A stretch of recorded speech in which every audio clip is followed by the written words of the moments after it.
Welcome to the Flat Earth Debate Uncut and After Show. I'm your host, Nathan Oakley, and if you are new to this channel, or you've not done so already, then be sure to subscribe, hit the bell notification icon and join button if you'd like to become a Nathan Oakley 1980 channel member and keep up to date with the Flat Earth Debate. If you would like to support the channel, there is a super chat that runs alongside each of these shows while they premiere, and there's also a Ko-Fi, Patreon, crypto and thanks button in the info box below the video. Speaking of Patreons, I'm going to do a quick shout out to all of you who do support me on Patreon. So, a massive shout of thanks and appreciation to Smith Tools and Purchase, Level Plain Poem, Amish, Vitali Z, Colton James, BG, Survive the Spin, FE Patriot, On the Level, Thomas van der Zander, Gary Hughes, Measured Flat, Chris Wouters, Sea Level Cultist, Mitch Kennedy, Rod, The Name's Burley, Twadwazzle, Jason Hornsby, Christoph Fournier, Flat Earth Travolta, JMels24, Unimento, M, Iron26, Endless, Goldie McKinnon, Retro Bill, Michael Kahn, John Kays, Patrick Gunnels, Banter, Mel B. Styles, Hairy Blade, Mobile Max 777, Rob W., Del West Watson, Unbelievable Productions, Blue Ridge Ranger, Abraham Mohammed, Skeptic 936, Texas Mike, Chow Young Cat, David Wayne Foster, and Dank. So another massive thank you to all of you for supporting me on Patreon. Now I will hand across to whoever is in Discord and Google so you can enjoy their dulcet tones while I set up for today's live show. All right, I'll shut up. We'll be quiet.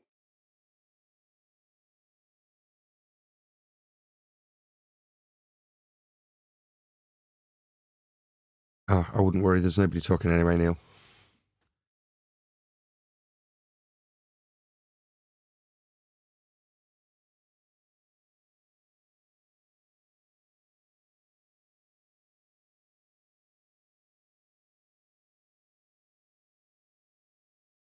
Anybody in here?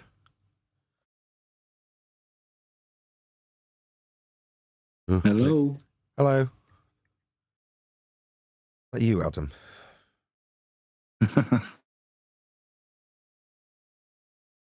Doesn't look like there's anybody in here. Where else should we go? 6. What's going on in there?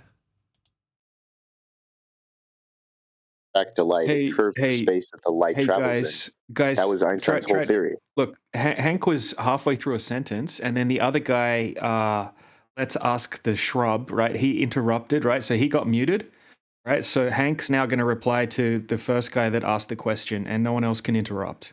Okay, yeah, I think I was talking to the wrong guy. So let's ask a shrub. I think I was talking to you. Okay, so the apple weighs, let's say, half a pound, right? No, I don't think he's listening. Yeah, he's not listening.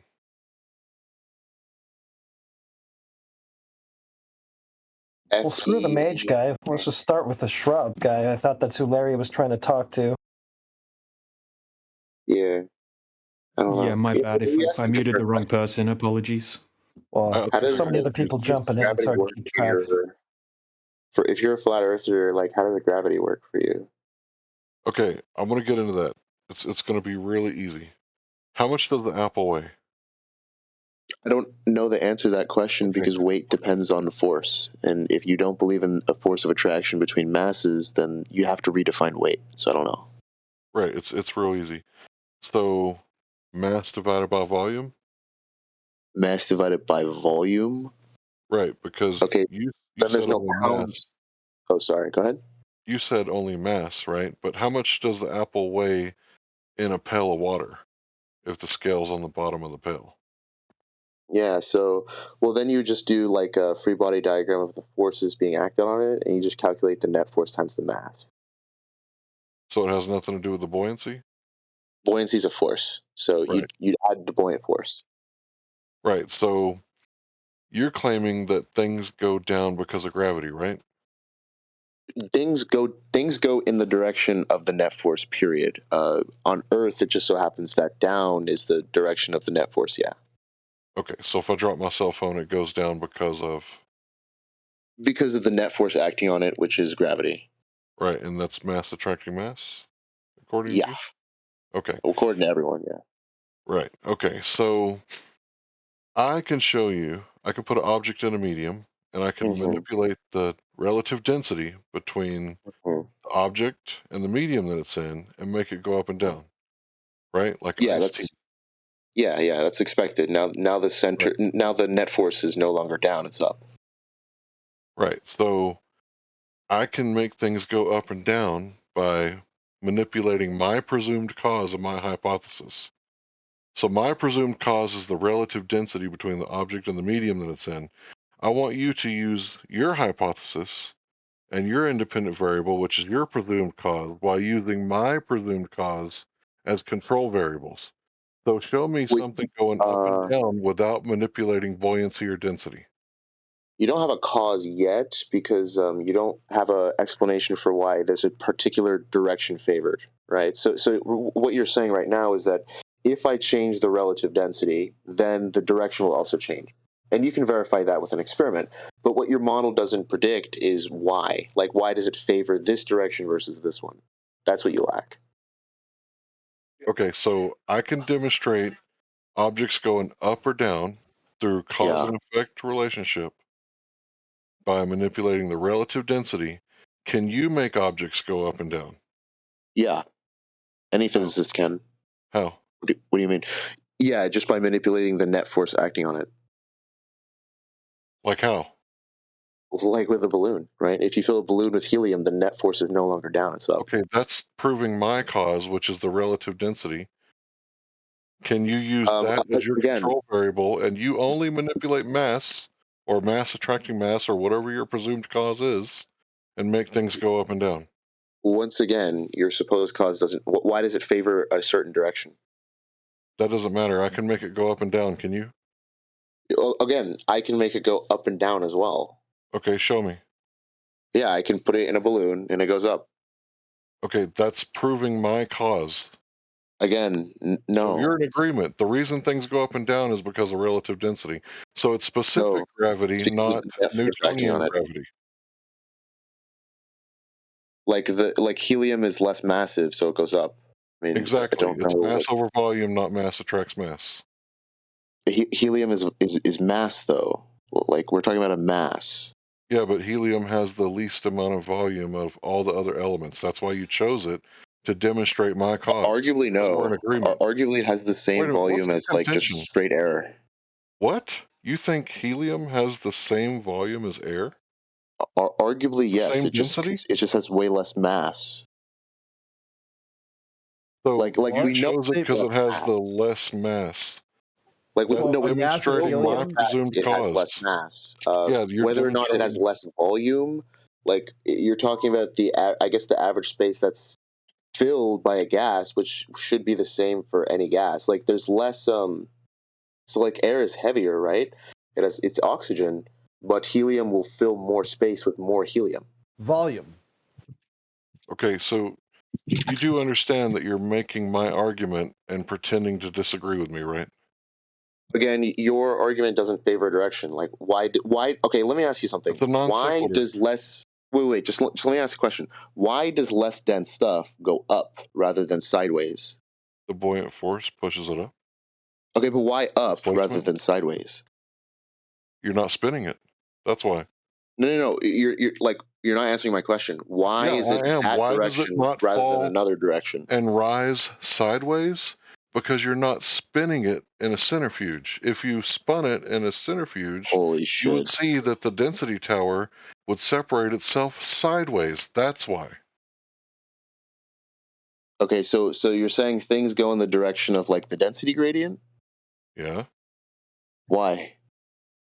because specific gravity is real and demonstrable, scientifically falsifiable.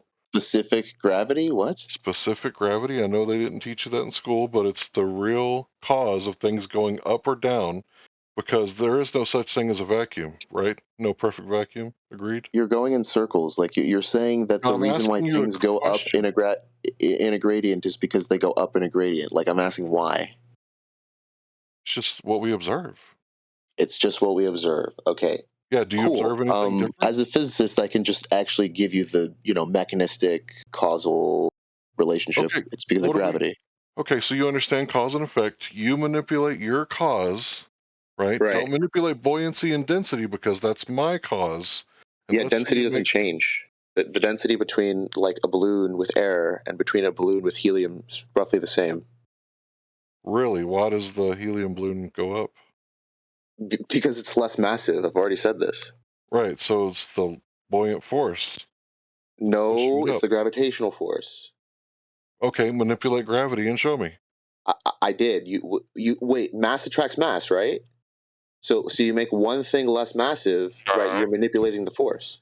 That's No, what you're happens. manipulating mass divided by volume. That's what you're manipulating when you put Oh, helium in a balloon. like you were the one that made up mass over volume. Pounds, I didn't all the make that units up. of force, I didn't sorry, make that up. weight. Talking amount All of those units are mass. of volume. So mass Are we attracts mass. talking amount of substance per volume? Amount of substance per volume is not your force. It's not mass. Of course it It's not is. mass. It's not mass. Amount of substance per volume is not mass, as far as I'm aware. Okay, so we're That not. would be like mass density. Nothing to do with amount of substance. No, actually, no. Sorry, that's density. What you're saying is density. Right, relative density between the object and the medium. So when you freeze water, what does the ice do? The water expands, becomes more buoyant, less dense, and it rises to the surface so it doesn't kill all the fish, right? Actually, no. I think water is less dense as ice than it's in its liquid state. Water That's why it in its floats. liquid state is more dense. That's why the ice is on top. No.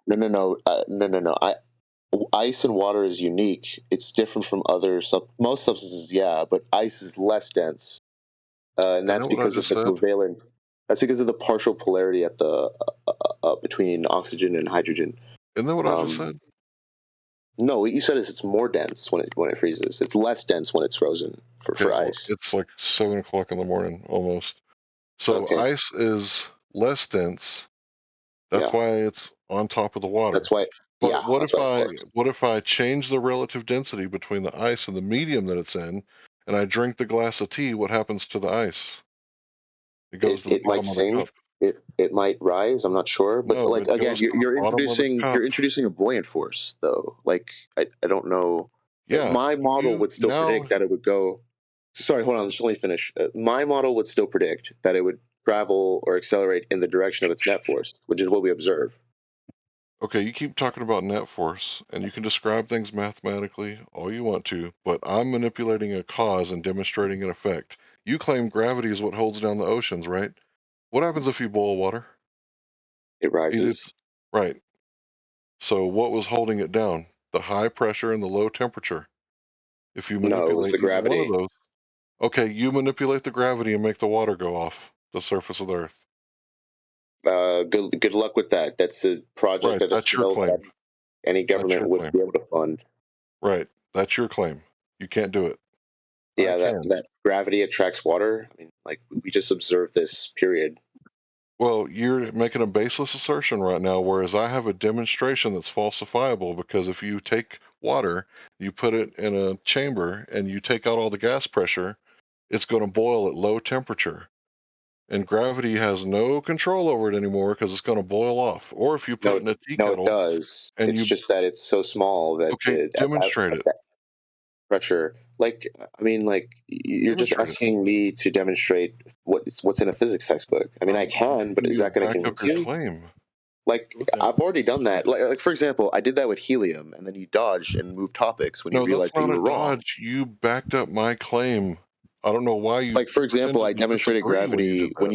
when you manipulate the mass, right? You change the cause, it induces an effect, a different force, and then you ignored it and then started talking about oceans. Like I Okay, don't think anything's going to bro, convince you, dude. I didn't ignore anything.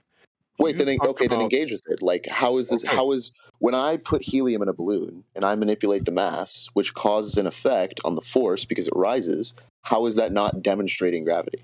you manipulated the mass and the volume, not just the No, mass. the volume's the same. The density is all the same. You just change the mass. The density is the same in a helium balloon as compared to a balloon filled with oxygen and nitrogen and trace gases? Yes. No, otherwise a fucking balloon of would also go up. Wait, let me I think think. everybody knows that No, that's hydrogen is more buoyant than all If the other density is mass elements. over volume, and you reduce the mass, then and the volume stays the same, density goes down. Okay. Yeah, but that's just a function of mass then. Still. It's mass and volume. Yeah, but what's the? Okay, let me think. Let's make it real simple. Cause and effect, right? The apple falls down. It falls into a pail of water. Mm-hmm. It floats because of buoyancy. Somebody Yeah. shoots a hole in the bucket, the water drains out. The water goes down. Somebody plugs the hole, fills it back up with water. It goes up. What did that have to do with mass alone, or did it only have to do with the relative density between the apple and the medium that it was in? Yeah, all of the density, like all of the buoyancy equations, they're all counteracting the gravitational force that's pulling it down. You can Like when describe it mathematically however you like, but I'm using science to demonstrate a cause and effect relationship. Can you do the same? yeah, Okay, what is your independent variable? mass. Okay, can you manipulate mass alone to make the apple go up or down without Yeah. manipulating No, yeah, the obviously. buoyancy? Oh, well, so you're saying keep the fluid the same and just affect the mass? No, I'm saying you only manipulate mass because that's your cause. That's My literally what I just cause, said. That's what I just my said. So you keep the okay, fluid I at the same and apologize. affect the mass? Yeah, Then yeah, you would just pick different objects. Like you could pick honey. You could pick well, now you're ice. changing the relative density by changing the object. You got to keep the So different relative mass, density same the relative same. density. Yeah, don't manipulate the relative density between the object and the medium that it's in and make the object go up and down like I did with my presumed cause. Yeah. So then let me think. I could pick something. I could pick something like a gold sphere, like a small gold sphere versus a large gold sphere, right? Like both have the same density because gold is what, like 19,320 kilograms per meter cubed. But like the mass will be different, and you'll observe that one will sink. You could find a very non-viscous fluid that can make this work because it's going to sink in water.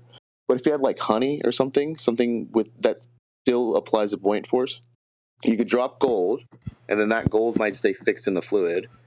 Versus like a larger, more massive piece of gold, and then that'll sink, and then that would verify what I just said. Really sorry to People have done interrupt. Just one sec. T-Dub and Plegman, can you pop yourselves on mute? Plegman. Go ahead. Sorry, you said you're going to So, drop a gold ball in honey? well, just yeah, gold or any substance where it's the same thing, it's going to have the same density. So you just pick the more massive object, and you'll observe that if it's massive enough, it will overcome the buoyant force and sink. If it's less massive, it'll float, and if it's really not massive, So it'll what's your independent variable? mass. So you manipulated mass by dropping gold in a pot of Yeah, honey? if you like, okay, take one really like small gold ball versus one really big one. Like the only difference is in mass. So surface tension, friction has nothing to do with it? I mean, but we're keeping that fixed, right? Because we're keeping it in the same fluid. I'm sorry, I don't understand. So in my That's a experiment, really good. I'm manipulating my presumed cause and making objects go up and down, and you're talking about dropping gold in a jar of honey. So your question was like, can you introduce an experiment where we manipulate an independent variable to make things go up and down? And to do that, because you're assuming that it's because of the relative density. So what I've done is I've just kept the density fixed, um, right? Because something like gold, density is mass per unit volume, and if you have two things of the same substance, two gold balls, you increase the mass, but you also increase the volume, right? So the density is the same, but we know that the mass is different. All right. So So what once I'm the gold doing, sinks, how do you right, get it back up again? by making it less massive. So not gravity then. No, that's literally gravity. So how do you Less make the massive gold objects less are massive? attracted to the Earth, like with less force. Like, you know, assume that the force on an object is 1 Newton. If you double the mass, you will double the force. So it'll be 2 Newtons now. That's how you do that. But the buoyant force remains constant. And you observe that at different masses, you like it'll either float, it'll sink. Actually, every physicist has observed this, or it'll rise. So both gold balls are going to sink, right? Not necessarily. If they're heavy enough, yeah. If they match, if they are the same as the buoyant force, you'll drop it and it'll float. If it's less, Once then again, you'll see it rise to the top. you're invoking relative density, not mass alone. No. Again, the density is the same, right? If you take a small gold ball versus a big gold ball, the densities are the same. Well, I don't have any gold balls to test this out with, so this is a thought experiment. Whereas I I can mean, drink a glass of iced tea. no. Every physicist. This is what I mean. Like, this is in an intro physics textbook. Like, we do this in our labs. When I took physics, we did a Can you lab. go to your lab and show me with the camera on? Okay. Take a video? I mean, Can you show me a video? Of you know someone doing what? it? 'Cause Sure. I've One never of these seen this days, I'll before. repeat. One of these days, I will repeat that buoyancy experiments that we did in lab, and I'll do it for you. Does that sound good? Yeah, I mean, this is literally just what's derived in every physics textbook, so you can ask any physicist to do it for you. So you And physicists just got some big gold balls laying around. you can do it with any substance. All you have to do is just take 2 substances which are the same, because they'll have the same density, regardless of So if one is how bigger. massive would a piece of iron have to be for it not to float in a pool of mercury? A bowl of mercury? A pool of mercury. How Yeah, I mean, massive I don't would know. iron have to be? I don't know. I'd have to do some math. Like it's always going to float. I don't know if that's true. I'd have to do some math. Yeah, it is. Like, what you're saying is a thought experiment. Like, I'd have to, if I saw that or some physicist derived it, maybe, but I don't know. I'd have to do some math. Maybe you're right. I don't know. All Like, right, here, guys. let me. Please continue. I think I demonstrated what I wanted to demonstrate. Oh, did you?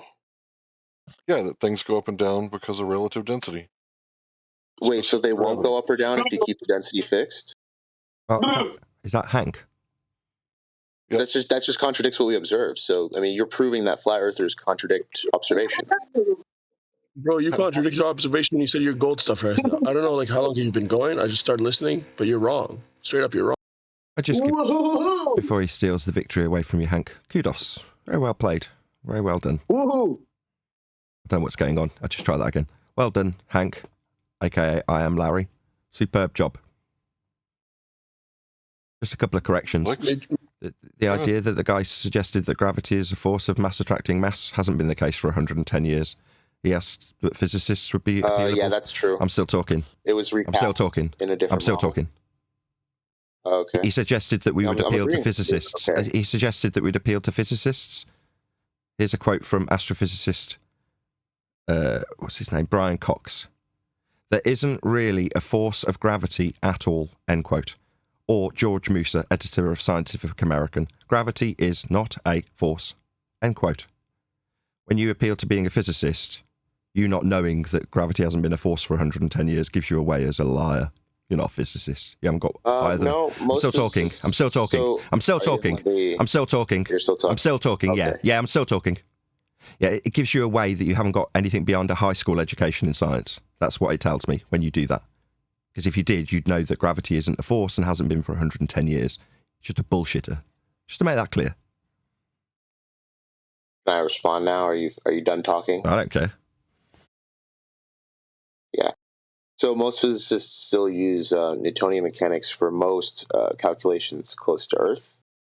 You're right. Under the Under Einstein's theory, it's not a force. It's actually just the curvature of space-time. But it's about the model that you're looking at, and most of the time, for most things on Earth, when you're not in space, it's safe to use the model that Newton provides, where gravity is a force. It's a semantic dispute, really, but you get the same result in the math. No, that's incorrect. I'll just quote Cox again, shall I? Were you not listening to Cox? Maybe George Musa was... Maybe I'm still talking while you're getting triggered through the top of me just correcting you, because you're wrong. No. Gravity is... You can quote whoever you can want, chant through me. You can just talk through me because the embarrassing truth that you're wrong is painful, and me being interrupted is a way of overcoming that. I see. You can talk through me. I see that, yes. Well done. You can talk through me. No, you're just wrong. Gravity is not a force, end quote, George Musa, the editor of Scientific American. So when you've spent, 25 minutes arguing about how it's a force, you're just wrong. Okay? So, Hank, otherwise known as I Am Larry, ripped you a new one, made you look very silly. That's what he did. With you babbling on about 110-year out-of-date non-force that you've just spent 20 minutes arguing for. It isn't. You just conceded that. Oh, what, bent warping space-time? It's not a force then, which is what you've just spent 20 minutes arguing for. I'm still talking. I can see you coming off mute because it's painful listening to me correcting you and telling you how wrong you are with an affirmation from your own lips. That's right, you were wrong, Mage. Yes, that's right, bending and warping space-time. That's called pseudo, just put a bit of emphasis on that, pseudo-Riemannian geometry. It's a mathematics. It's not a force in nature. It's not observable with a phenomena, and the idea that it was outdated 110 years ago. Just so we're absolutely clear. Yeah, I can't help it if the guy's out of date. I mean, I can't make him make his claim how I want him to make it. So he made his claim, and I went with it, and that's just how I roll. I think he can't demonstrate what he was claiming. However, I could demonstrate that you can make things go up and down by manipulating the relative density. So I don't know how you saw it, but that's how I saw it. My favourite part was when you forced him into ascribing a cause of mass.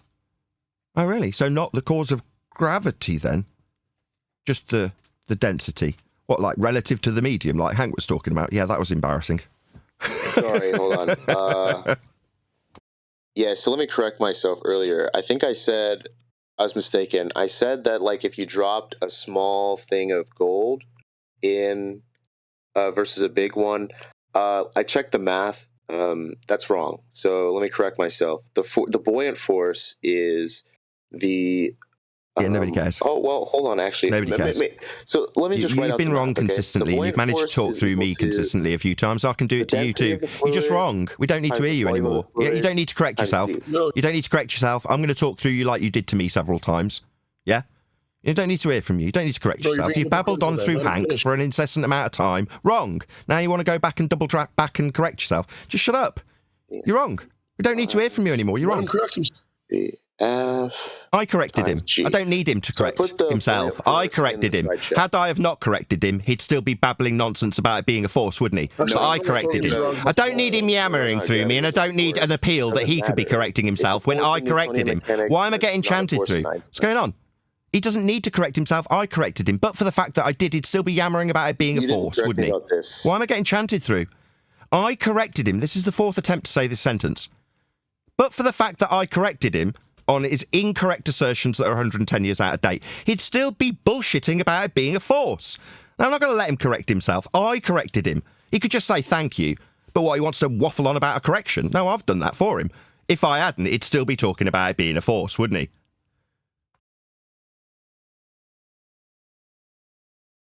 You could just say thank you. Yeah, thank you.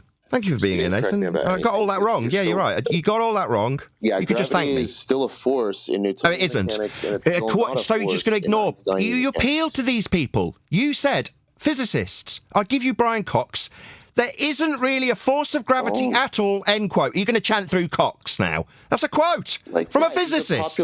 Why are you chanting through me? Why are you chanting through me? Yeah, I'm giving you back what you asked for, and you're just chanting through me. You appealed. Why is he chanting through me? What's going on? And only once. Why I is he don't care chanting what through me? physicists say in news Mage, why are you articles chanting or through in me? interviews, Why? We heard you. all I've that listened to you for 20 minutes. Why are you just chanting say through in me? papers. What is going on, moderators? Yeah, you've been muted by the server operators, Mags, because I'm showing you up. Don't just chant through me because you've lost. I've told you I don't need you to correct yourself. Now you've had to be shut up by the server mods. Because I'm talking now. A flat earther who knows better and corrected you. Now, you didn't thank me. You were disrespectful. And now you've decided to put your fingers in your ear and go on server deafen. Because you don't want to hear it. Yeah, I know. Everybody's the same on the globe side. They don't want to hear it when they're wrong. I'd just go back and correct myself. No, you'd still be babbling about forces. And we'd still be listening to you bullshitting everybody here. Wouldn't we? But no, when I come to correct him and chastise him for his incorrect assertions and bullshitters about being a physicist, which he bloody isn't, he's got nothing more than a high school level education, that's obvious. He goes on server def and he doesn't want to listen to it. I've sat here and listened to him for 20 straight minutes being wrong. But when it comes to that fact being pointed out, he goes on server def and doesn't want to listen to how bleeding wrong he is. Only wants to waffle with his incorrect assertions non-stop, without any corrections coming his way. And when they do, he'll put his fingers in his ears or talk through me.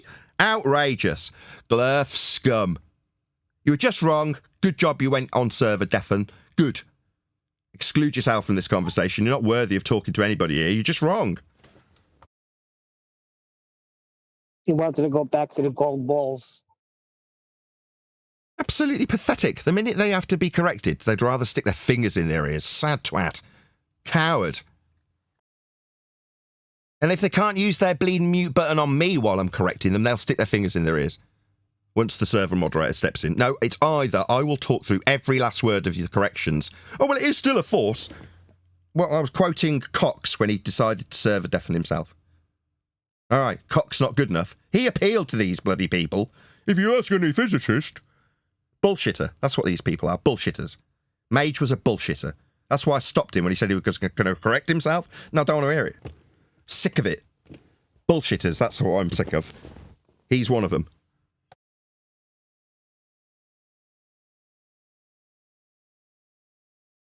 Hank, on the other hand, a lot more tolerant of bullshitters, it would seem. Courteous to a fault. Yeah, that was well done. A little painful, but I don't know how he stood so patient. Yeah, he's got a lot more patience than I. Just want to tell these people when they spew garbage that's wrong. And as Hank correctly identified, he was like, if he gives me a force of gravity, I'll go with the force of gravity. I can only go on what he says. Absolutely correct.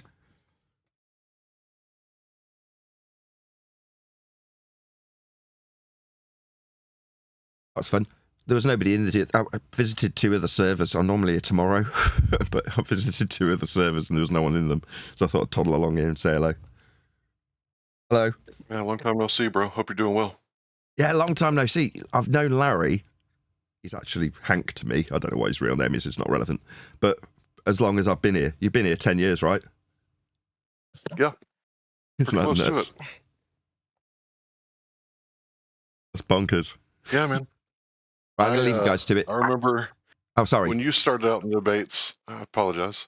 When you started out in the debates, you were more like me. You were very chill and calm and kind of a objective observer in a little bit in the beginning. And you've definitely you've been in the trenches. I think you've been debating quite a bit. Yeah, battle hardened. You're although not by name, because I don't know who you are. Right, you get a mention in the book that I'm writing. So there's a reason, a story behind an event that happened with you specifically, where you were getting rumpus to all hell.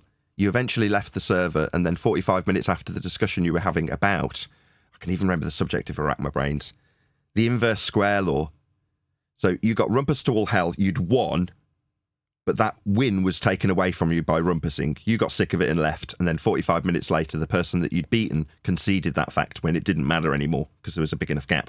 And Anthony Riley, Sleeping Warrior, came to me and went, come and listen to this. And he grabbed my ear, metaphorically, sat me down in front of that show with you in it, and went, watch what happens here to Hank Hill. I'm like, okay. So I watch you win, watch the victory get taken away, which is where I stepped in today, by the way, because that's where the victory that Hank justifiably took, but was about to be stolen away from him. Whoa, blah, blah, blah, blah, blah, rumpus, rumpus. So he doesn't get his victory dance. Well, I was going to commend him there and then, because of exactly this. Anthony Riley shows me where 45 minutes later your opponent concedes after you're long gone. And it's not connected to the point anymore. And he was like, you need to keep each of these points that get overcome in line so they don't get forgotten and they don't just keep rinsing and repeating. And that conversation basically birthed the housekeeping. So the reason we do housekeeping is strongly attributable to two people, you and Sleeping Warrior. Just so you know, that story that made it into the book because it was quite a pivotal moment in terms of keeping the fundies from rinsing and repeating garbage like gravity is a force. So, have you seen the video, the inverse square law, and how it actually does destroy the heliocentric model? Yeah, 10 years ago. I'm just saying. There's a recent video that was put out.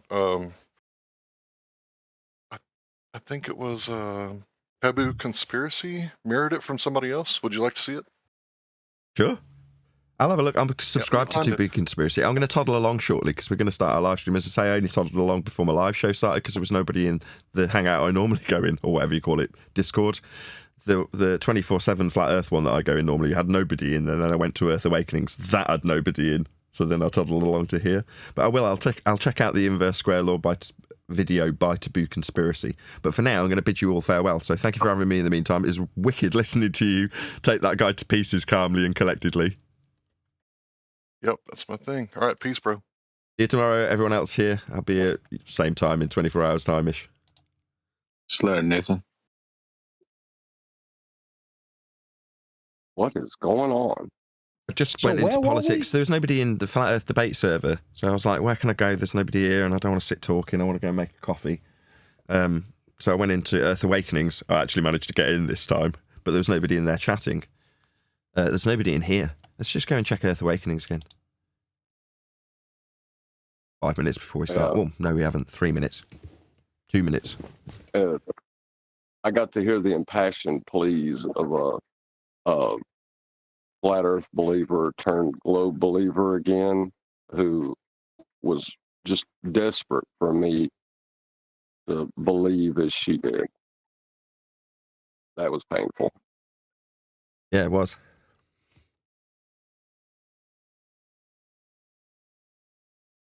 That was Hank Hill, right? Yeah, that was Hank Hill, yeah. There's nobody here either. It's the same people. There's hardly anybody in Earth Awakening. So we'll just go back to FED and I guess people will join when I encourage them to do so from the live stream. I used to get confused with Hank Hill. Why? Because they both got like a southern accent. It's just southern, isn't it? What's that propane you used to do? That joke you used to say? Yeah, well, that's Hank Hill, isn't it? That's exactly who it is. That's who I'm taking off when I say propane and propane accessories. Good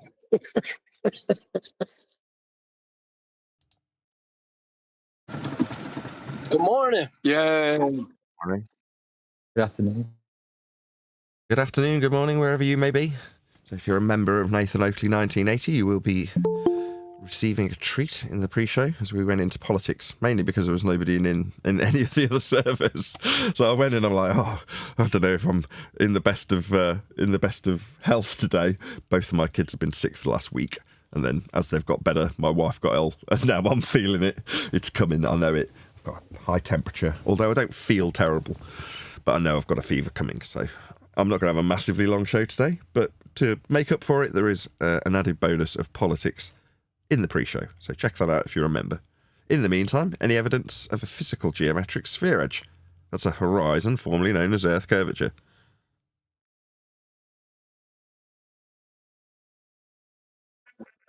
No. Is the horizon horizontal? Is the horizon horizontal? Yes. Then no. What's something we haven't asked this week? Any evidence of a self-perpetuating molten iron core at the centre of a presupposed spherical Earth?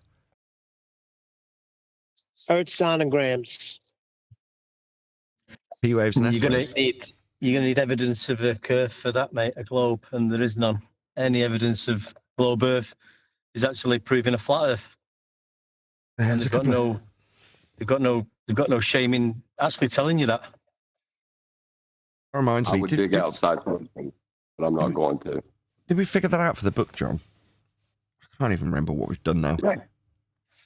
Did we get enough citations? Were you around when we were doing that chapter? I'm sure you were.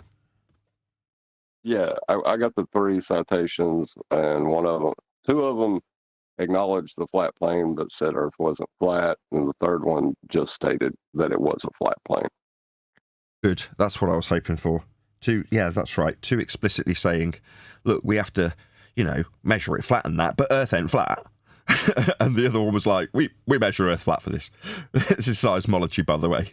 So during the book writing process, we wanted to find decent citations, and for the most part, I'm more content to just junk a whole chunk of chapter than have it not be well cited. And that's not because it's not originally written and perfectly satisfactory as it was, past tense. The rest of the book's been brought up by the bootstraps and is a lot higher standards. So there's various different bits that are going to get hacked out. There was another bit that I was talking about with Flatsy the other day. So there's a section in the book, I think it might be along the same vein, molten iron core related, which is to say that stays because it's all roads lead to a flat Earth, right? So if you can allude to the way that you're measuring the Earth with seismology, you can show how Earth's being measured as a flat plane. Great. But then you get into pictures of Thea, and in the story of the development of a molten iron core in the first instance, and it's a housekeeping question, it's relevant. But me going on to describe how it's fear-based mind control to have people presented with this image of Thea smashing into Earth, a glancing blow, a planetary destroyer, it's happened before, all that kind of stuff. Relevant, true, but not pertinent in a book that's being called a reference book. So there's a good chance, now I've slept on it a couple of nights, that there's a huge chunk of chapter that's just going to be washed down the drain, because I don't think it's relevant. Unless somebody talks me out of it. Originally, I thought it might be the case that me saying I want it and 2 people saying they didn't and one other agreeing with me would mean that Flatsy had the casting vote. But in reality, I think we'll probably end up getting rid of it. But what? It's a reference book. Why? Because it's not relevant. No. Yeah, but we discussed it so many times. Hold on, we discussed it so many times on Flat Earth Debate. Let me just tell John, there's a whole section where I'm referencing a picture that we've dug out where it's obviously a CGI rendering, and NASA's disclaimer is on the bottom left of it, right? But it's in a story about Thea smashing into Earth. Now, off the back of that picture, I'm waffling into fear-based mind control. That's what the paragraph's about. And there's quotes from things like Armageddon, just to put it into slightly worse context, given it's a reference book. Now I'm saying it out loud. I definitely want to get rid of this.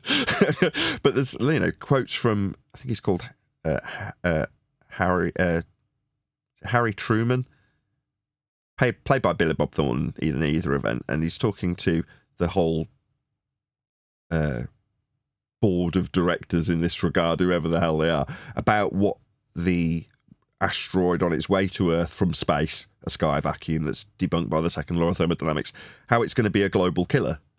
Well, I'm sort of expanding out on the picture of Thea with this notion of fear-based mind control, and then dovetailing that in with a quote from Armageddon from a fictional character called Harry Truman.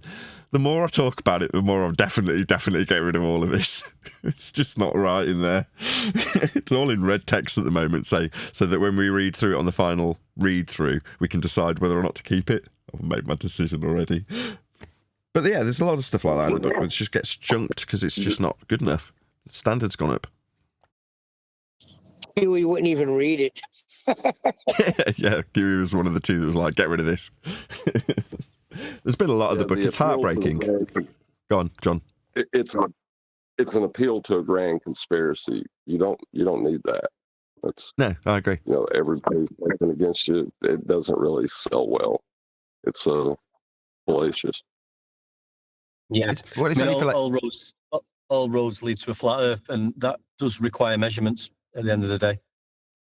Yeah, well, that's predominantly what the book's about, and that's the title of the book. But there's been huge swathes of book that I wrote with 10th and the publisher that got to the final draft stage that have just been junked. It's just been cut out and reduced to nothing in the overall final cut of the book.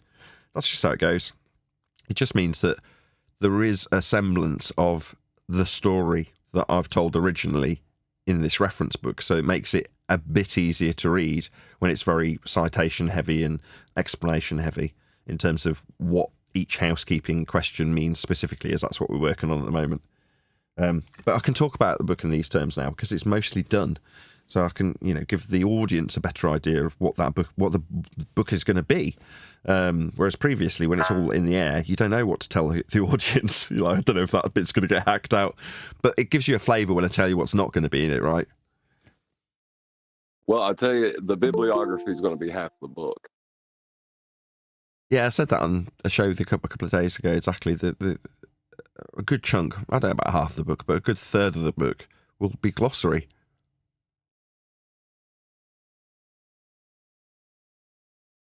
And there'll be a lexicon for the language that we speak as well. You know, there'll be descriptions of words like glober, if we're using that term. I would hope that we can get rid of all of that with Flatsy's assistance. Like, put it into plain English instead of having vernacular that we have to explain in a lexicon at the back of the book. Fine for people who know, but I want to make it more universally acceptable with clear English. Yeah. Hello. So spinning balls, space monkeys, things like that need to be removed. Go on, Eli. What's interesting about the book is either it gets heavily scrutinized for misinformation, or it doesn't get scrutinized at all. Okay. Very black and white way of looking at it. No, think about it. Think about it. Out of all of the referenceable flat earthers out there, when it comes to the body of work that FED is putting forth, the information that we're going to have in this book, and no one picks it apart to speak about what's incorrect, that is going to be something that we can point to forever. Interesting. You talk about TFE. Interesting. You talk about the Netflix documentary. Interesting that you talk about this, that, and the third. Hey, here's what we represent. Here's this book. You have anything to say about this? What's incorrect about it? Nothing. There won't be anything incorrect in it at all. Excellent. I love it. Well, just as a quick question, have you all got anything about radar or compasses? Are they included in any of the chapters? No, not really. Why? Oh, well, I mean, they both require a plane of reference. Okay. I mean, we've got a chapter to write, though. You appreciate we're going to be writing a flights chapter? It's the only chapter that wasn't written. It's become a housekeeping question. I may as well ask it. Any evidence that you can have pitch data on a globe? If you're going to require pitch data, it will require a horizontal plane of reference. Simple as that. You can't acquire it without that. But within that chapter, things like radar will become, you know, more useful or relevant to be detailed. But that's a really easy chapter because it hasn't got my, and then mine and 10th, and then mine and 10th, and the publisher to deal with in terms of what was already written. There isn't anything, right? That's happened since the book's been written. It's been over a year in the writing. So because it's taken such a long time, there's been literally a new housekeeping question introduced. So it's an addition, which is good in a way. It'd be horrible if it got published and then there was a new housekeeping question immediately after the book came out. Hey, Brian. Seen any shadows? Hey, Nathan. Hey, everyone. Where them shadows be then, Brian? Oh, yeah. There's definitely some carry on going on, that's for sure. I don't know what's going on with all that. I just know that there's a shadow. The shadows are weird, man. I'm with you, Brian. Fuck that. Excuse me. It's just too early. They're weird, man. What? Brian said there's some carry on. it might not be a well-known American reference, but here in Britain, there was films in the 60s and 70s called the Carry On movies. So when Brian says there's some sort of carry on, I kind of picture him as some cheeky scamp, leprechaun-looking Irishman dancing around looking for shadows. Oh, where those shadows be? That sort of carry on. Yeah, well, when we use the term carry on here, it's like it kind of means like that there's a lot of malarkey going on, a lot of nonsense, and not enough. There's not enough. What's the word? Yeah, I know, malarkey for the Americans, right? Shenanigans. Shenanigans, exactly. There's shenanigans. Carry on means shenanigans. Exactly. That's the word I was looking for. Shenanigans. There's definitely some shenanigans going on. We use that here too. We use shenanigans all the time here too. Yeah. It's in South Park, isn't it? When they call someone on it, when someone's basically being a cheating, conning scumbag, they call shenanigans on them. Shenanigans. Yeah. Go on, John. Sorry. I don't get this inside joke. What does it have to do with shadows? There's a shadow that's not shown in any part of the time-lapse footage within any of the TFE stuff. There's particular shadow from the mountain that's not shown. And I'm hearing I've heard every kind of excuse as to why it's not there. And I had this guy called Petey make a video trying to show me how the people just can't see it and why they can't see it. But he had to use deception within his video. So, I mean, I'm okay if there's a good reason why you can't see the shadow, but I can't take nonsense and I can't take deception. You know, if you have a valid reason, then you won't need deception. You're not going to way. There's a shadow that should be there that's not. It's that simple. Where's the shadow? And there's also contradiction going on there as well. Where when they first got there, I may as well tell you this part. When they first got there, one of the first things that Jaron Campanella said was that they couldn't do the observation from the base camp where all the tents and all that are, because for 2 to 3 hours of the 24-hour period, the sun supposedly is blocked by Mount Rossman, right? The mountain. So it goes behind the mountain and they can't see the sun from that position. So they had to move to a different camp, right? I call it the observation camp.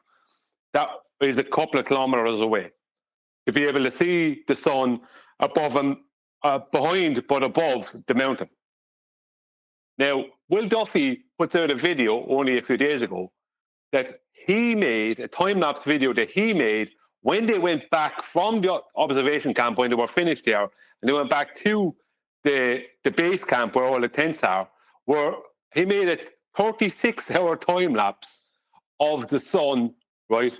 And at no point did the sun go behind the mountain. At no point. It was above the mountain all the time. 36 hours. So the sun makes 2 passes of the mountain within his footage, right? So I thought that the reason that they had to move camp was because the sun goes behind the mountain.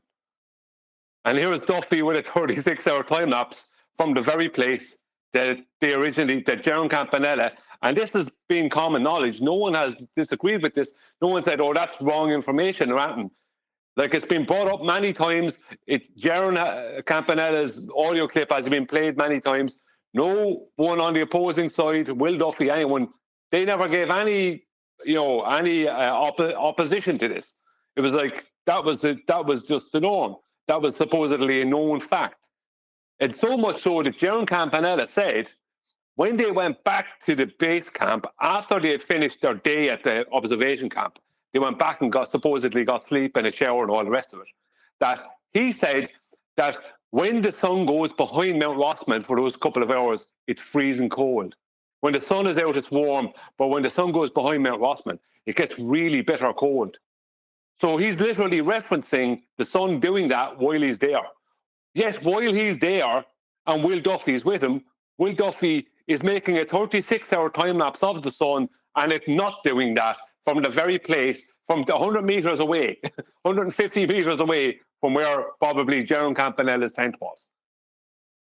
So you tell me, like, I can't say the whole thing is fake, but one thing I can definitely say is there's a missing shadow and there's a lot of contradiction going on there, double speaking, and things just not making any sense. You know what I mean? Shenanigans! Shenanigans is a fair call. Oh, sorry. I was just calling shenanigans. Yeah, Yeah, shenanigans. Sorry. Yeah, shenanigans. It's a fair call. That's definitely shenanigans.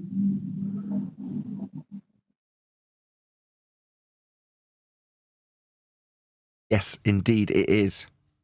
Shenanigans. Very interesting. You know what was funny, Nathan? I was looking. Just 1 second, Eli. You know what's funny, Nathan? The video that this guy Petey made.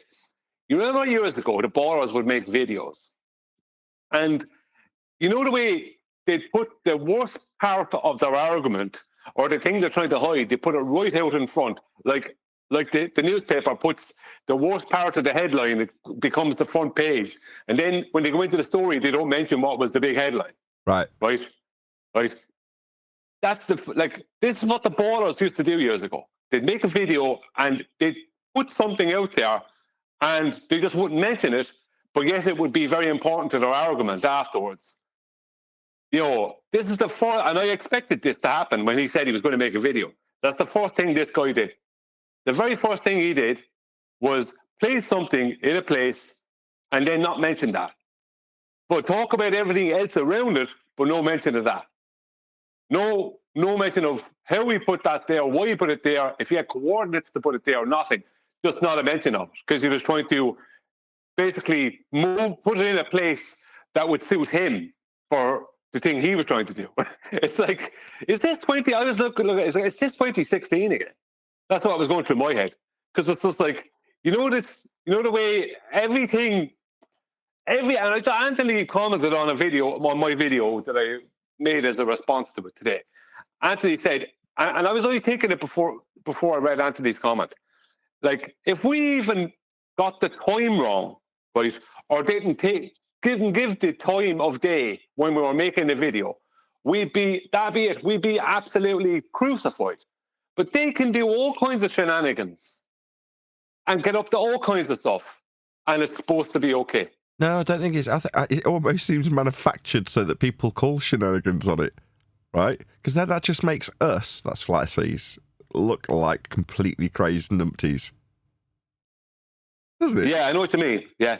It's almost like if they intentionally do a bad job, leave the green screen on, be in the wrong location, say it's midnight when it's 3 a.m., all that kind of crap, look like they're vaping, then all you're going to get is flat earthers putting up loads of gates to ignore the 24-hour sun, which is exactly what we've seen, right? How many gates are we up to now? You've got to get through Vapegate and Snowgate and Stitchgate and whatever else, just so that you can... Gate. Yeah, Shadowgate that you're creating here. Yeah. See, you know what it is? I know there's something wrong there, right? Now, I've pointed out things that are already much more serious arguments concerning the mounts, the EQ mounts, or the solar mounts they're using. But they're not the type of thing that loads of people would latch onto. You know what I mean? They're the type of thing that you would, when you have a bit of information about it, you'd use that in the debate. Speaking of which, perfect timing. Unitox Femu says, how do we know the height of that mountain? That's a very good question, Unitox Femu. And when we get down to the bottom of the shadows that we need to be measuring elevation angles on a flat plane for, but when we get to that, obviously we're going to need the standards that were applied to us at the Isle of Man to be adhered to in Antarctica. That means they're going to have to damn well get down there and going to measure it. That's what they'll need if they're going to use it for anything. Now, it seems like the big TV screens they used to present this image in the tent they filmed this in, they didn't include the shadows. I mean, that's what it looks like. I mean, I don't know what else to say, Brian. Being facetious, one thing is, as well as that, how do you know that when you're looking at that mountain from where they were, that you're looking south? Well, the TVs, they put up the TVs orientated them south. Yeah, see, look, this is the thing, right? I am a conservative. I'm not going to lie. Sorry, One Deck. You want to say something? Sorry, Brian, you go for it, mate. All right, thanks. I just say I am a conspirator. I'm not going to lie, right? I am, right? But I like good conspiracy. I don't like nonsense. I like good conspiracy. But to be quite honest with you, there's a lot of stuff with this, and I want to say it. I'm leaning a lot more to watching RV Truth than I ever was before. I'm not going to lie. What do you mean? Oh, that makes it sound like you went off him. I've always liked RV Truth. No, but I always stuck to things that were like I've always wanted to hear stuff like QE would put out, or something that's more like an argument I could use in a debate. But now it's more like, I'm kind of starting to lean more towards it. This is just, there's a lot more going on. Just say it. You think Jared's a Freemason. Just come out with it. No, I don't know anything about that. I'm just saying that the argument has moved on, and maybe the argument was never about who has the best argument and who is the best geometric proof and all the rest of it. Maybe it's something a little bit different. Just divide and conquer. That's it, right? Yeah, well, there is a bit of that, right? Yeah. Go on, sorry, John. Split us up. Have us all arguing amongst ourselves about Vapegate and Snowgate and Stitchgate and Shadowgate, and the list will go on and on and on, right? And that's Flat Earth Debate, will remain censored. That's to say, we'll be at the bottom of the list, so that when people like... Actually, that's not true. By virtue of tune and Red's rhetoric, right, they actually played a good substantial chunk of our argument out to their audience and then hand-waved it. Now, they did that for Cope, but they were explaining, when I was listening back on the QE stream that you took part in, Brian, there are 800 people watching live. So a lot of people got to hear that argument by, vicariously, if that's the correct word. I don't know if that's the correct term. But in either event, they got to hear it through McToon and Red's rhetoric. Now, it doesn't necessarily mean that they're going to take it on board when they're there for Cope anyway. But my point is that these arguments that I was about to decry as being shoved to the bottoms of the lists, or they're at least getting through to people because of the annoyance we cause in other ballers when they do hear the arguments because they're presumably subscribed to us. But the majority of flirfs or normies that do a search on Flat Earth, they're not going to find us. That's what I'm contextually talking about in this regard, right? They're not going to hear the Earth's measured flat arguments. They're not going to hear you shouting at Toon that he's holding up a load of flat Earth measurements. They don't get to see that, do they? They just get to see the anti-flirfs chanting about how... Again, this is where my argument falls down. If they're broadcasting my arguments out to 800 people, I'm going to shut up. I keep hearing say argument. What argument, valid argument, is being made that we would need to argue against? Well, there isn't any anymore. Like, seriously, I'm just fobbing you off with that. There isn't any, is there?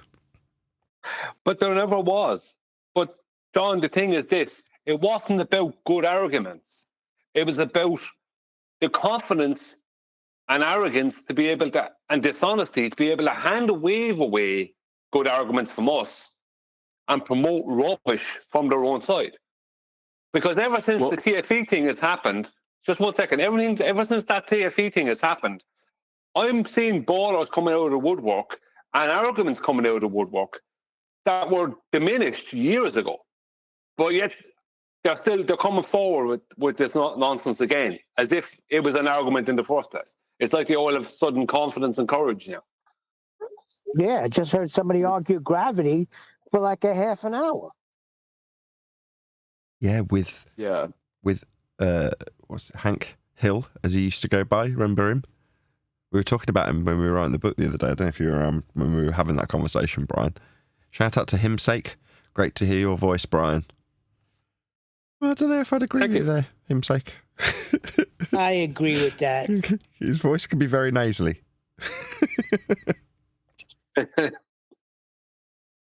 I agree with. Sorry, John. Go ahead. I was just saying I agree with Brian there. But I think the old trip, I've been out of it for a little bit, but the old trip to me was just like a distraction and to disturb the ripples and get whoever they can who's not on our level to start talking nonsense about lights in the skies and all that. But it's like you say, John, there's no argument, there's no discussion. They've proved nothing except to videoing a light in the sky. So that we don't need to even discuss that. We know that. 100 people watching. Woo-hoo. Please share the show. Thank you for tuning in. Something ugly arised from all of this. I didn't know that there was such a strong hold of the AE visualization of the Earth on flat earthers. Oh yeah. So for whatever reason, now it's being exposed, and they've been really ugly, you know. Right, We because it's we about should the thank them. appearance of an argument.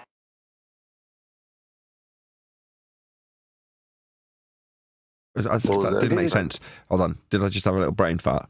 The last sentence was, they're really ugly. Then the following sentence was, we should thank them. Did I just have a little seizure? We should thank them for what they did because they forced a purge. Now all the shitheads are gone. No, there needs to be an appearance of an argument. They need to instill doubt in what is known so that they can have an argument. That's all they needed to do. And yeah.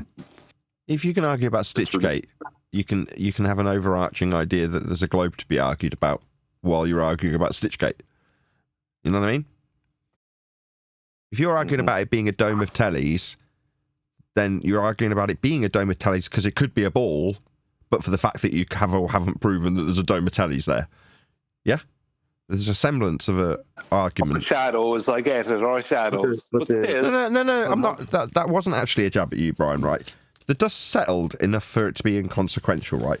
And if I was going to have a jab, I'd have. You've self-flagellated enough over this, so this is not the purpose of this, right? You made an error, and you immediately rescinded what you said. We'd had a conversation, a little bit of a falling out over it beforehand, but it was at a time when I was saying, just don't do anything, watch, just let the dust settle. And you didn't. I'm not saying this as a consequence of me saying that. You know, you're your own man, you'll do whatever you like. But whether or not you were taking heed of me or not, when you got into it, when the dust was in full swing and everywhere and everyone was getting covered in it, you paid dearly. Now we sit back and we look at this stuff objectively. Everyone else has fallen on their swords and made the conspirator claims and been shown to be wrong and argued about. None of it's relevant, and yeah, that's why you're saying, oh, and the shadows. Well, not really, because what we can unanimously call now, I'm quite confident in doing it, which is why I'm being quite cocky about the tent of tellies thing, because there is shenanigans, isn't there? Well, it's nice to have one of our own showing that. In spite of me saying don't, I'm sure you're not, paying that much attention. I noticed that on when they were calling us an echo chamber, you lot all laughing. I felt quite small while I was listening that back. You basically all saying, yeah, we don't respect Nathan. We'll do whatever the damn well hell we please. It's basically the attitude. And I'm like, yeah, that's kind of true. There's lots of alphas on the show who know what they're doing. So I can't control them. What do you want? They're all alphas. I got to hold my hands up, though, I have to be honest. I couldn't stay away from it. Even now, I'm trying to get myself to stay away from it. And I can't. Because, you know what it is? Because I know they don't have anything. I know they've got nothing, and they have had nothing for 10 years. And they're trying to promote this thing as if it's the be-all and end-all of everything. And they're all coming out of woodwork, all confident again, bringing up arguments from 2016 that were wiped out in 2016. And things that were wiped out years ago. And they're trying to give people turning up like Miles Davis and people like that turning up. It's like, hang on a minute, right? Where are you getting all your confidence from? So I kind of like, maybe it's a sick thing with me, and maybe it'll be my downfall, but I just want to destroy the TFE. Not because I need to do it, because I know the earth is flat. I've known it for 10 years. I have all the evidence of that. There's no problem there. I just want them to feel bad.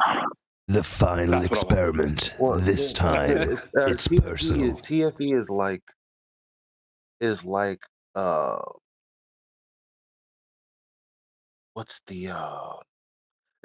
Toguro before Shang Tsung in Mortal Kombat. When you think Toguro is like the big cheese and he's the boss, but it's really worse than that, if that makes sense. Because again, like we're having a big falling out right now with flat earthers that are not understanding. No, I know what you're talking about. It's a fantastic reference. Like, I always find when something's not quite clear, giving a late 90s video conversion to movie that nobody's ever seen. That doesn't tend to bring real clarity to the situation. Thanks for that. We're all old, Nathan. You know your demographic. Let's face it. I happen to have seen that movie, yes. That's why I can take the mickey out of the fact that no one's ever heard of what you're talking about. Mortal Kombat's a video game.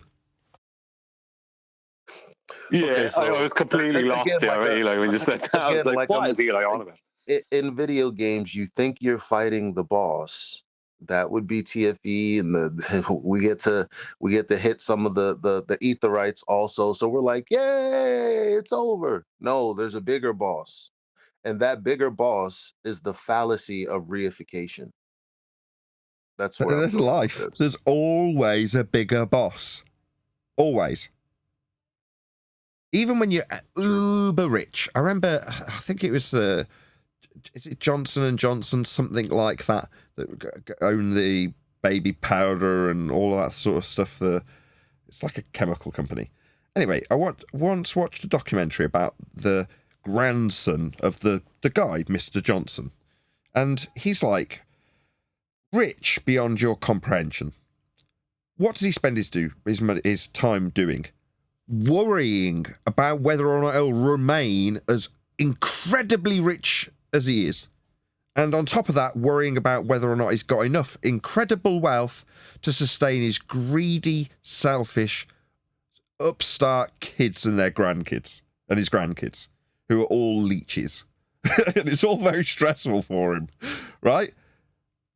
So no matter where this guy goes, no matter how high he gets and how much company growth and billions of dollars that he's got at his disposal, there's still something to friggin' stress about.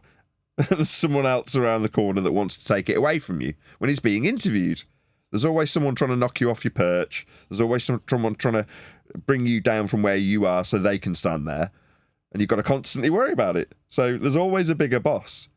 Now, it's when you reach the contentment of knowing Earth's flat, for this subject specifically, there's a lot more to life and contentment than just this. But obviously this is flat Earth debate. In this regard, once you know how Earth's measured, you can relieve yourself of that. You don't have to worry about the standards of other shitheads. Because that's all you'll have from there on in. Some other asshole telling you how your standards need to be because he has a belief in the ball or she has a belief in the ball. Therefore, you have to reach their standards. Yeah? Actually, I got somebody echoed this sentiment. It was Lewis Rossman talking about Linus Tech Tips and GN, a different videographer making videos on graphics cards. But they've had a spat, and the standard that's being laid down by Linus, a very big YouTuber, Linus Tech Tips, if you don't know who he is, was to lay the standard as the bitch, as the asshole, as the person who's unreasonable. And the guy who is putting these unreasonable standards on, GN, is comporting to them and doing all these asshole standard things that are being foisted upon him, where the guy foisting any of these standards, he's not adhering to any of those standards. It's like, no. Once you realise that you don't have to comport to other assholes and their standards because you know the score, you can be a bit more content in life. It's one aspect of many. I'm sure there's plenty of woes that I definitely wouldn't allow to be talked about on the live stream from many different people. Everybody's got their issues. But I'm just saying, for us here today, now, if you're a listener, how many people are listening? Well over 100. Yeah, if you're amongst those people, you can find contentment in this regard just by knowing that next man's standards are inconsequential to you. So then it becomes, do you know it's flat or not? And then once you answer that, yes, I absolutely know for sure and without a doubt Earth is flat, then the standards of the others do actually become less important to you. Yeah, I don't concern myself. I say this often on the show, I just never make such a lengthy example of it. When I'm like, no, I actually don't think about the fundies after the show's finished. That's true. Because it doesn't, their standards that they hold me to are irrelevant to me. I know what the world is. Do I care what your standards are? Oh, I haven't met them. For you. That's your problem. Stop trying to meet the asshole standards, Brian. Their problem. Yeah, but there's a factor you're not including. There's a variable there you're not paying attention to. For 10 years, these people have been proven wrong. Outright wrong. No ifs, no buts, no maybes. This thing comes along and you have them all suddenly with their chests out, trying to hand wave away those 10 years. That infuriates me. Well, don't let it. I want to hurt don't let it. Don't let it. special lamb, which is the TFE. I want to hurt it. Yeah, I got it. I got it the first time. The sentiment's clear. I want to hurt it. I got it. But just don't let it. And I have been hurting. I've got an example, right? Toon is going to be the poster child for this example till the day he dies, unfortunately for him. Why wasn't he content? You're saying that they're puffing their chests out. It's all bravado, isn't it? Toon's puffing his chest out. I have been presented what he did actually do with regards to other people, because we were questioning whether or not he'd spent time on phone calls with others. No, he hadn't. But what he did do was go through Dave Weiss's app and say, look how wrong it is. Oh, look, I haven't turned on location services before now. I'll turn them on now. Yeah, he's taking up that pain, soaking up that pain relief, isn't he? Until he gets to us. And I say us. I know he's calling me. He's calling Flat Earth Debate, though, isn't he? He's not calling me. He's calling us to try and get some more pain relief. And he's got something in his back burner just in case it don't go his way, right? Where are the guns? He's got that little gem in his back pocket, seemingly as a ammunition that's going to be really well served. No. That isn't the case. He didn't know that at the time, but he's got a backup plan. He's ready to go. He's got all the confidence and brave pins he needs. He's in Antarctica, seemingly looking at the 24-hour sun. And it was utterly inconsequential to us, wasn't it? Didn't matter. What did he get? He got the 100th repetition of about your 10K measurements at a flat tune. And then what happened?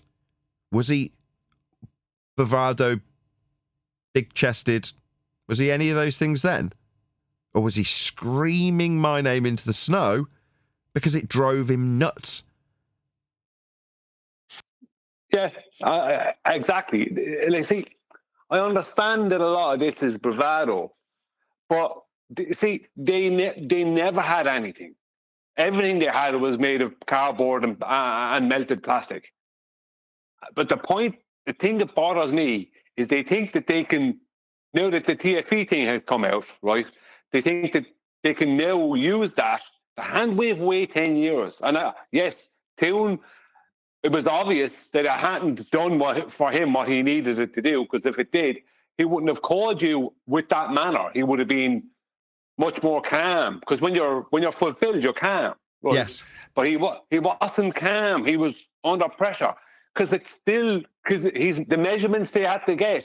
He understood that those measurements, the things he was trying to show to me in that debate, that they require a flat plane. So, and he's watching all these things happening, and he's like, "This is not doing it for me." Yeah, he should be in total bliss. Go on. You put it perfectly, right? You're calm when you're at peace because you've won, right? There's the relief, the tension sheds. Without being crude and like describing post-coital cigarettes, you get the general idea. There's a sense of calm when you're fulfilled, when you're satisfied. Yeah? He hasn't got that demeanour about him when he's yelling my name into the snow. Why not? Yeah? Because it doesn't prove what he needs it to prove to the extent he needs to prove it. The extent he needs the 24-hour sun to prove it is for me to shut your channel, shut your... And it was never going to achieve that. So their stress and pain continues in the same vein as conspiracy cats on the same exact channel, coincidentally. With us just repeating the same thing to them 100 times and not going away. Like, what do you think? You're going to come back the 99th time and I'm not going to ask you about your flat Earth measurements? That's never going to change, is it? It's always going to be measured flat. The only proof Toonstones has got is the same proof that Eratosthenes had, which was measuring an elevation angle using shadows using the surface of Earth. Well done, Toonstones. Yeah, but when they're pointed out as flat Earth measurements, shout out to Brian's logic again. What's he got to retort with? Well, his suggestion is to say, look, these aren't measurements. It's a scientific prediction that came true. That's what he's got. He's got to decry the fact that they're measurements. It's pathetic. So it's even worse then. In his mind, since he doesn't understand the difference between measurement and experiment, it should be even worse if he believes that statement. Can't get worse than that, surely.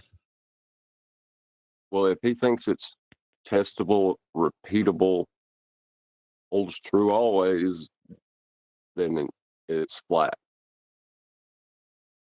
We've seen the outcome now, Brian, right? There's nothing to get annoyed about. We've seen what they've got to offer. You've immediately confronted them, Toon, in this regard, with the flat Earth measurements that they've acquired. Now we're saying, where's the rest of them? I want them from the mountain. Hang on a minute, where's the shadows? We're just taking the piss out of them now, Brian. Well, I would have liked. Now I knew it wasn't going to happen because of the type of thing it was. But what I point out concerning those solar mounts, it's not an attractive thing because you'd have to think about it a little bit.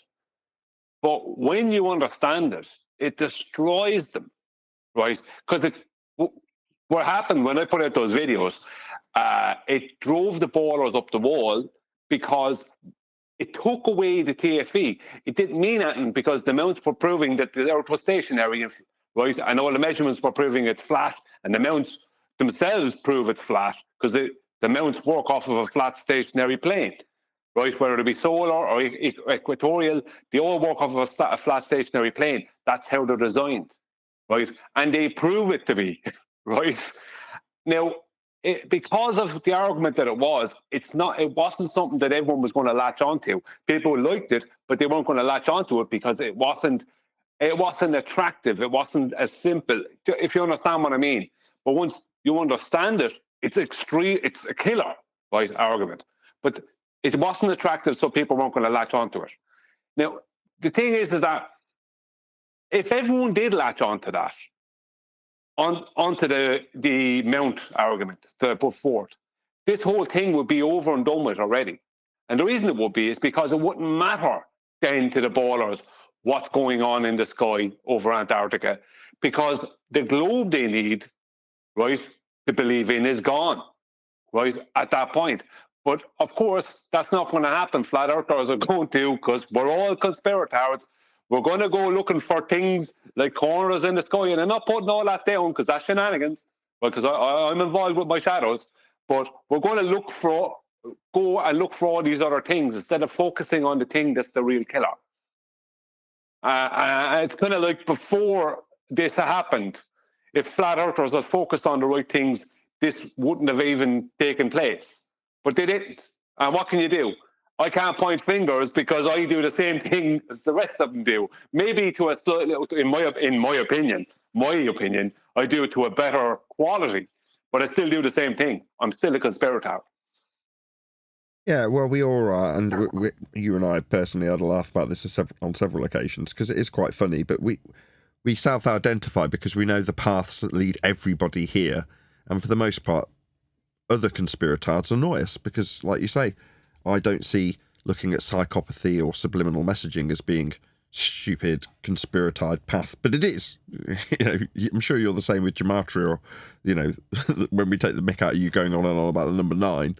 Well, you see that as a serious endeavour. I see looking at pseudoscience psychology as a scientific endeavour.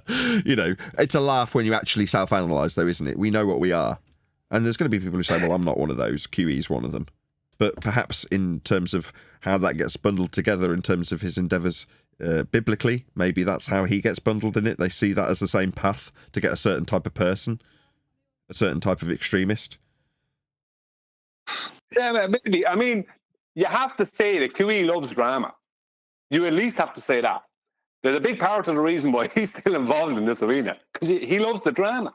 He loves the juice, the action. Do you know what I mean? That's why he's involved. Do you know what I mean? Even if he's not an open conspirator, although he is a conspirator, but a well-hidden one, he loves the drama. He loves the juice, the action. That's what he's here for. Do you know what I mean? He's not fulfilled. Like, technically, he should be fulfilled with the Black Swan.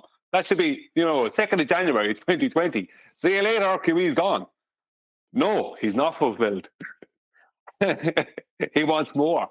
So we all want something out of this.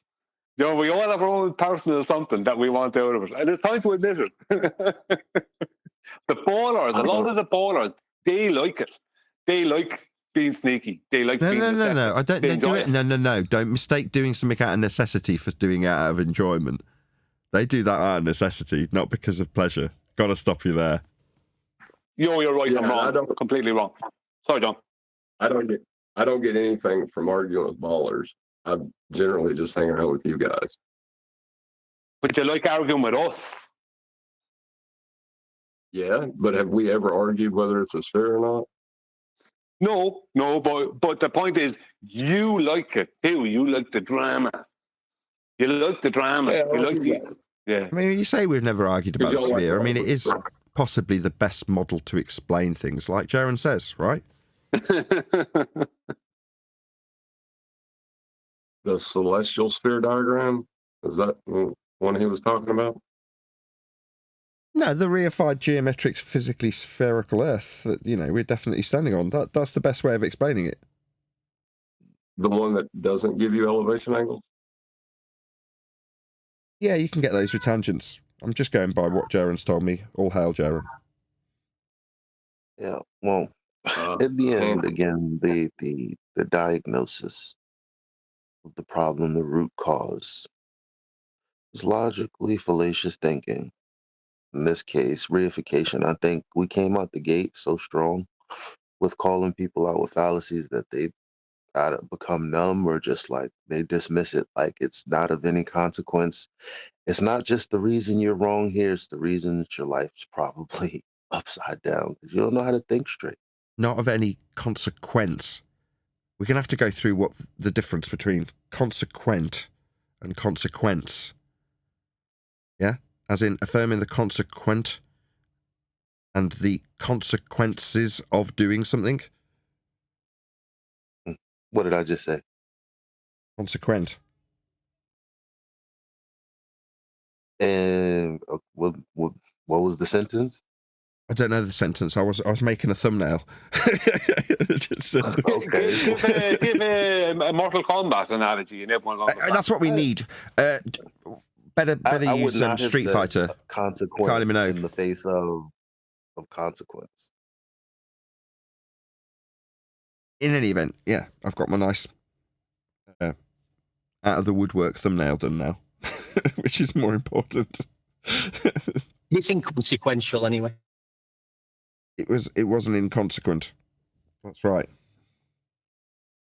Well, as long as we ain't affirming the coincidence, we're all right. Affirming the consequence. Sorry. He said affirming the coincidence. I know, I just made it even more ridiculous. Oh, well, it's been fun. How long we got left on the live stream? Oh, we still got 10 minutes left. I was about to run out. I got slightly distracted making my thumbnail.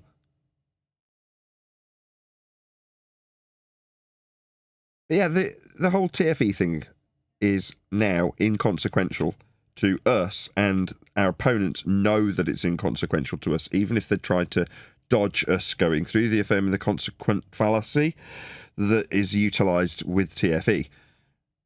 Now they're dipping their toe in to see, well, what's their reaction? And they just hear us what we've been repeating the same for, 8, 9, 10, 12 months? But they might be hearing it for the first time. It doesn't matter, does it? But why is it inconsequential? Because it's never inconsequential to what you don't know.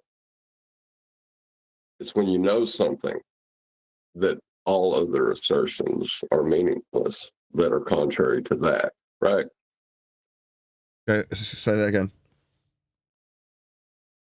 If I know something is true, that it is a fact, it doesn't matter what anyone says to me.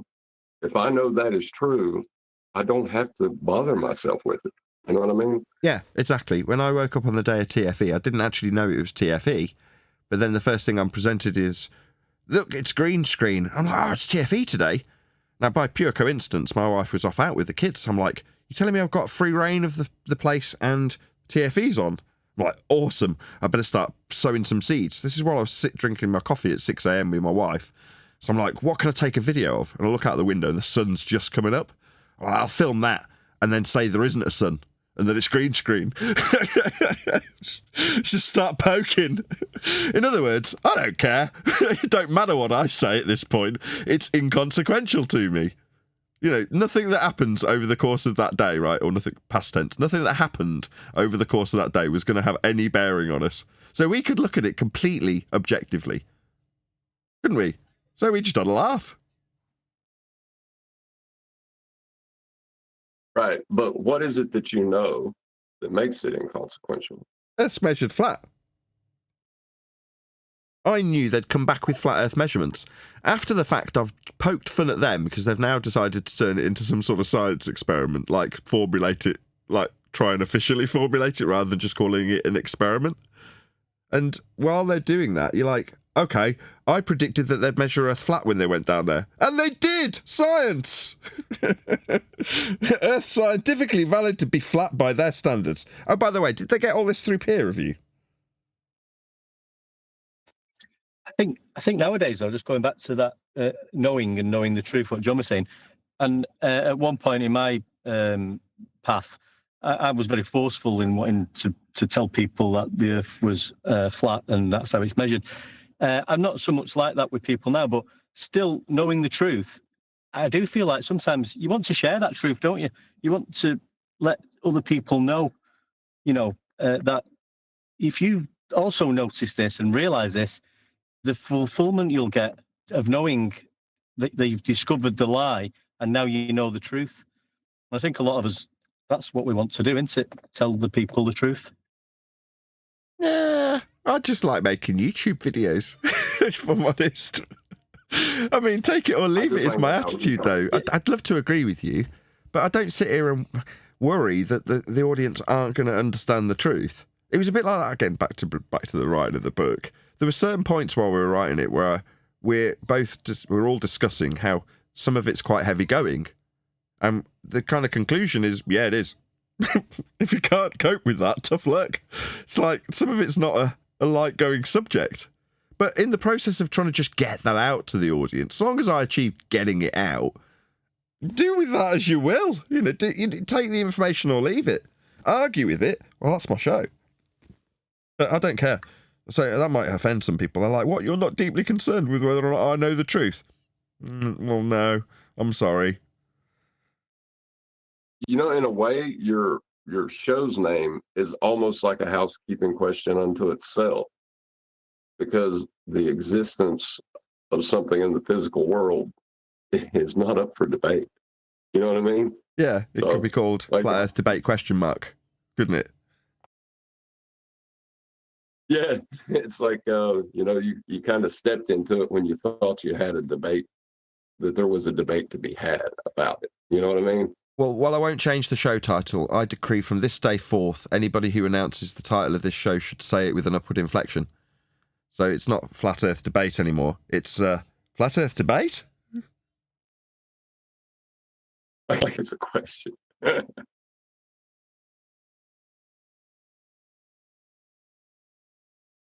For anyone joining us late, if you're a member, check out the pre-show. There's not going to be a very, very long after show because I'm coming down with illness.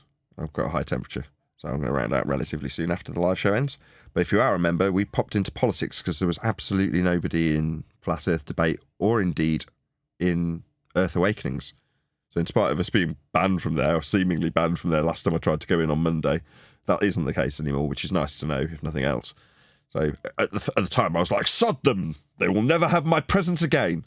Well, I'm very fickle.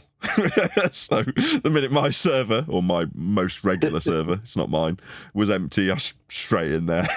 Let's see if there's anybody in there. I'm so fickle.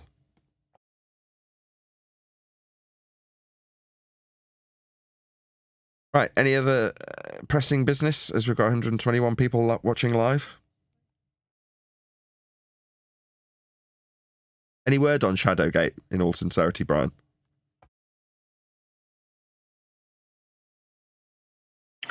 Well, I pointed out a few things now today in a video, Nathan, and it's so convoluted at this stage. It's after turning into more than Shadowgate. It's like things that were said are now turning out to not be true, and you know what I mean. It's becoming just a real mess altogether at this stage.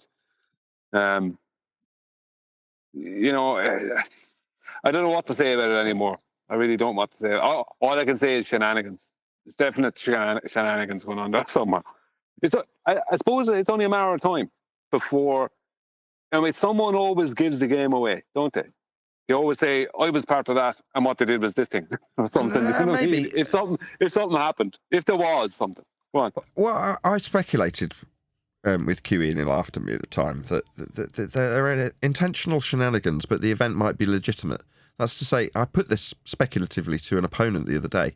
I said, what if I was to accept that there is a 24-hour sun and simultaneously it was all faked? Yeah? What would you do then? I think it was Dicelo or someone like that. It was someone from our own side I was putting this to try and eke out of them what their actual objection was. Was it the AE map? Was it the 24-hour sun? Was it the shenanigans? It's like, well, if I accept that there is a 24-hour sun and the shenanigans, what are you going to do then? Yeah? Because it just seems like there's an intent to make people call out things that aren't quite right. Now, that could be me being a conspiratard, reading too much into it, and I can almost hear QE's words ringing in my ears. No, it's just amateur night. They're all idiots. That's all this is. Look, I don't know what's going on. All I know is that there is supposed to be a sun going behind a mountain that isn't going behind the mountain, and there's supposed to be a shadow that isn't there. Shadow there that isn't there. That's all I know. Right? At this stage, it's ridiculous. But you could be right. See, you could be completely right, right? And I thought of that too, right? That it could all be a heap of nonsense and shenanigans, but that doesn't mean that it's not real. Right? Here's my story. Or there isn't really right. one. This is my story. This is what happened. I just shouldn't be laughing while I'm saying it. Hold on. Let's just get a grip so I'll be taken seriously. Shout out to Robert for joining as a penguin. So this is what they did, right? They sent someone down last year and filmed the 24-hour sun. They then went down 4 months ago because it took a very long time to set up essentially a giant Truman Show style dome with TVs in it. Then they flew them into Antarctica so they could get it on their camera phones, but then drugged them when they arrived, put them into the dome, and let them all just wake up and, hope that they didn't have any recollection of that. A bit hazy. They all set up their materials and their equipment, leveled it to a plane, and started filming what was essentially a real 24-hour sun, but was fake for them that they just didn't know it. Bit like in Space Cadets, like on Channel 5. So a bit like that. I feel horrible that you have even shared that with me. That's legit because I made that up myself. How dare you? What are you talking about? I made that up myself during this live show. I can't believe you could condemn it as being nonsense that I've just made up when I just made it up. Well, did you know that birds aren't real either? Yeah, you just film them the like previous 12 months earlier, and then they appear on the tellies in the dome, so they look very real. They could have hatches as well. They could launch domes in through the hatches. The birds aren't real thing is a dig at conspiracy theories, saying conspiracy theorists are that ridiculous they think birds aren't real. But it's set up by the survivors of some shooting. It's just some political bullshit. If you want CGI Osprey, man, I can find you that. But the reason people laugh at it, and it is a dig, is because we know birds are real. We experience them every day. It's a joke to say they're not real, right? It's whether or not orangutans are real that I'm really questioning. Hold on. But the funny thing is when you bring up the globe, right? That's why it's such a great comparison. Level's not flat. Like you can almost laugh at them at that point. What about panda bears? I mean, do you really think panda bears are real?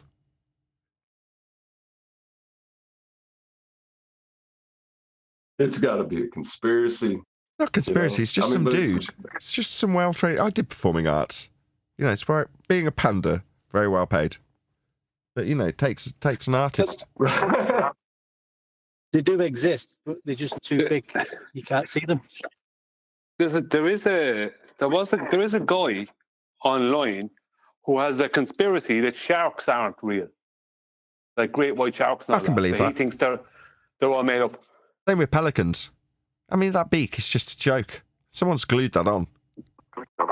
Right. But I mean, the only reason I bring it up is because it's such a joke, right? And that's what the globe has become to us. Have you ever seen a toucan? Like, really actually seen a toucan? Yes. Seen one can. See, nobody's saying yes. See, toucans, they don't really exist. Just said yes. No, I've seen one in an aviary. And somebody glued a... That's just not real. They fake them just to keep the idea of them alive, so that gullible people like you can see them in cages from a distance and think, yeah, that's real. I saw a CGI video of one being fed once. Right, so that fruity, what is that breakfast cereal? They can keep making it. Tricks. They need to keep that breakfast cereal going. Tricks. We don't even have it in this country, but I know what you're talking about. Well, it's Fruit Loops, not Tricks. Oh, is it Fruit Loops? God damn. It's Fruit Loops. Yes, you're right. There's me being cocky. Very important stuff we're dealing with here live on Flat Earth Debate. We are just mocking the idea of the conspiratard approach to TFE. That's all we're really doing. But we probably overstepped the line 5 minutes ago. Yeah. Well, as an American, I take my neon breakfast cereal very seriously. Don't you have bacon with pancakes? Yeah. I just want to throw it out there. There is the possibility. That tastes like that. A good breakfast discussion, very important, Brian. Go ahead, Brian. Oh, me? Is it? The other Brian. There's 17 of them. Okay, I'll go then. There is the possibility that all of these people are in on the joke, right? And we're the butt of the joke.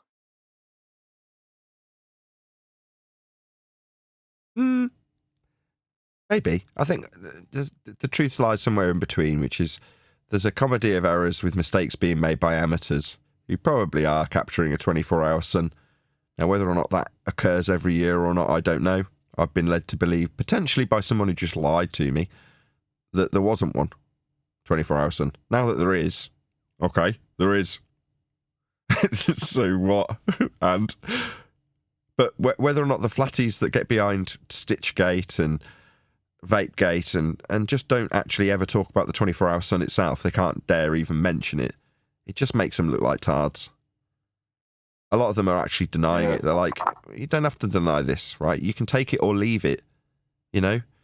We're living in an age where, yes, it is very easy to fake things. That doesn't mean everything's fake. You don't have to auto-hoax it just because it's coming from a source that you don't like. And in this case, it's a source that they do like, if in the form of Jaren, just bear with me. And that's making everybody look culty when they all turn against him. Again, maybe that's intentional, who knows. But it does make us all look like very culty people when we turn on Jaren, if he's perceived to be our leader. And that's how it's all been staged, and that's how it's unfolded. Now we can say all these things after the fact, because they are facts now. That is how it's unfolded. But, okay, so there is a 24-hour sun.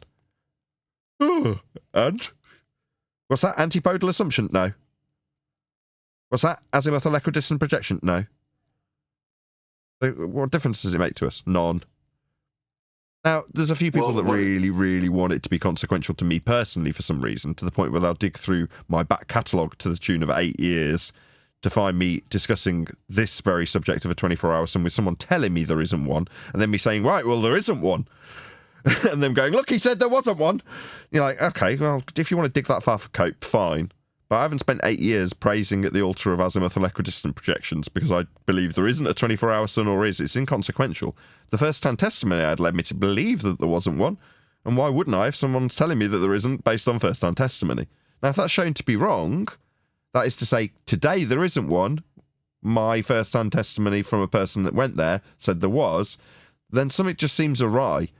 Now, we're calling shenanigans with shadows, but there's definitely shenanigans in terms of what could be a comedy of errors from incompetent idiots, probably more likely than not, or a grand conspiracy of TV tents and drugged participants and, you know, the greatest forgery of all time in a Truman Show style TV tent.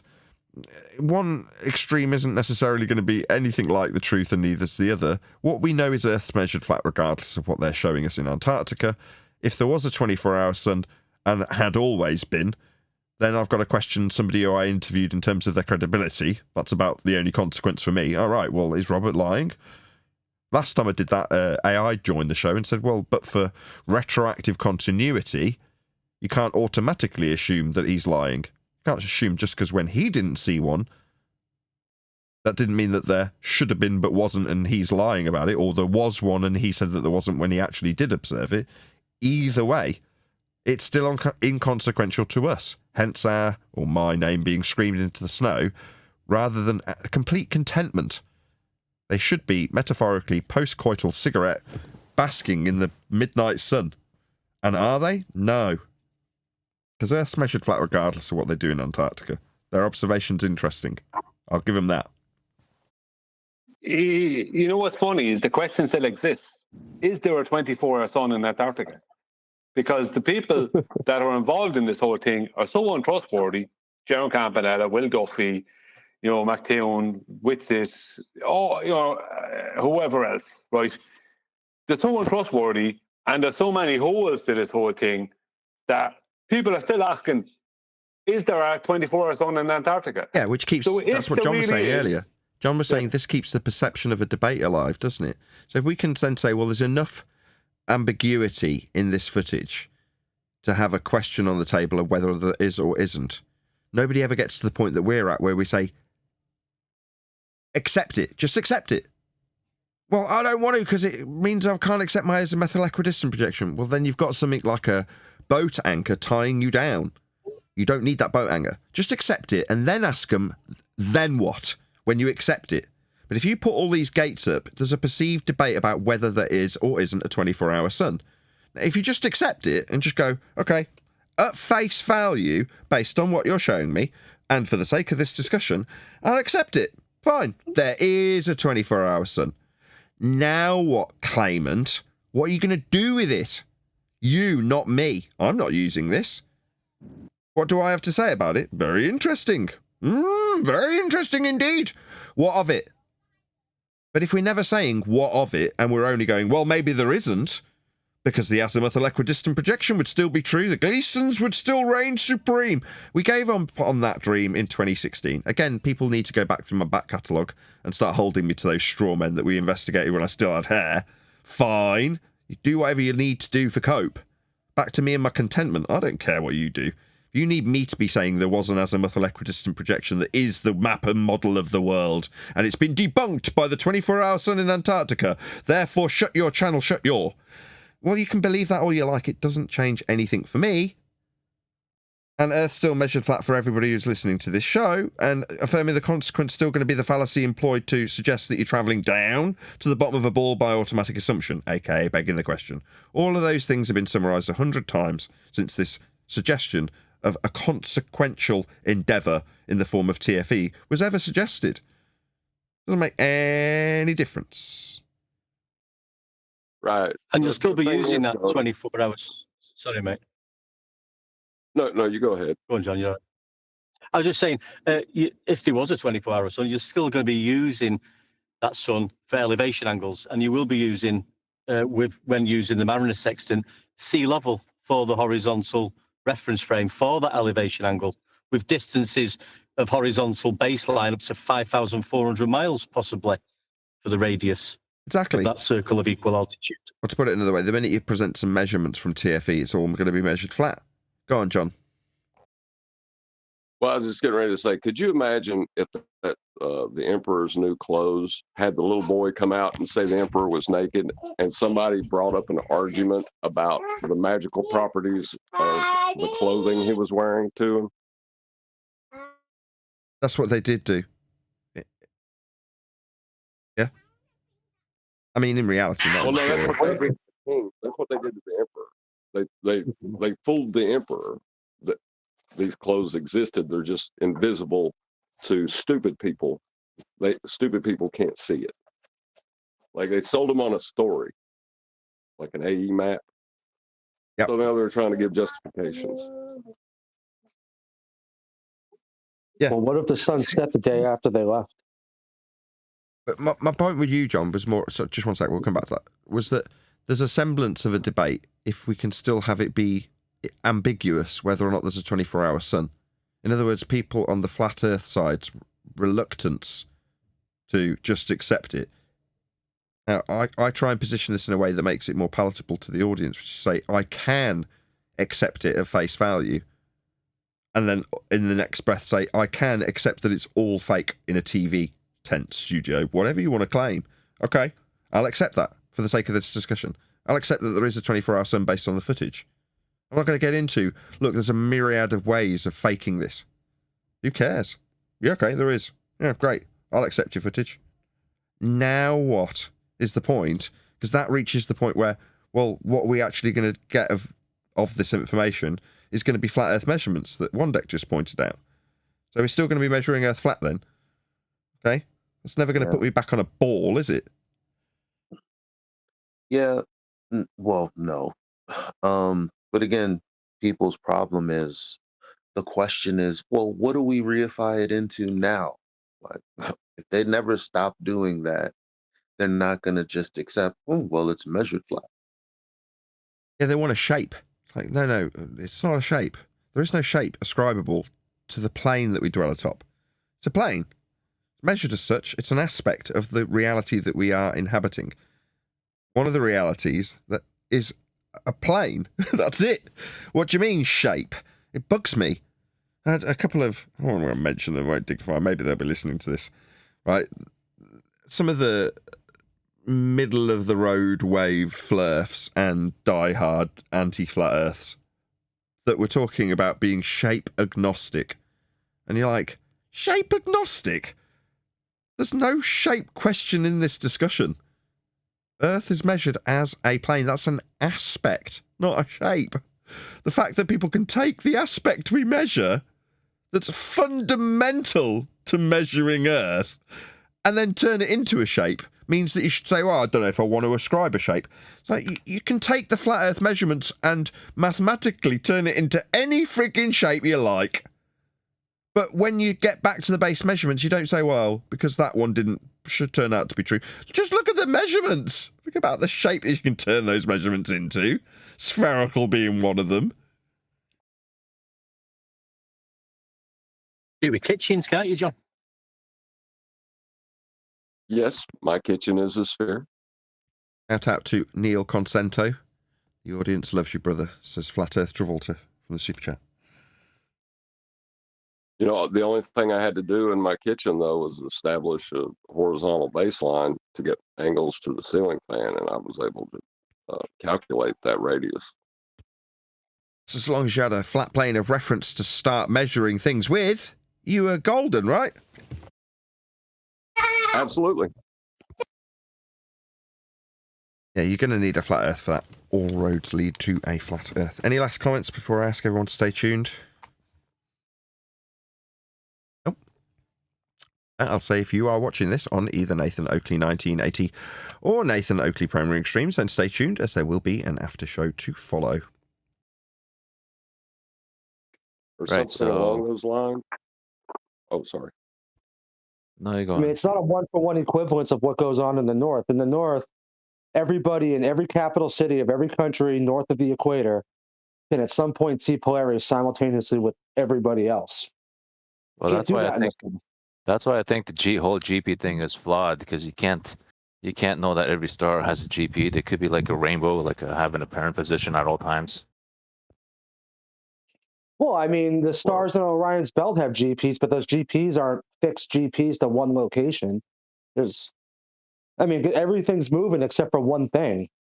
And sure, Globers will say Polaris isn't stationary. Fine, it pivots. But the thing is, it's not moving out of its little tiny pivot. It's right there, and it has been forever. As far as humans have been able to write crap, it's always been there. I mean, the Inuits mentioned it 5,000 years ago.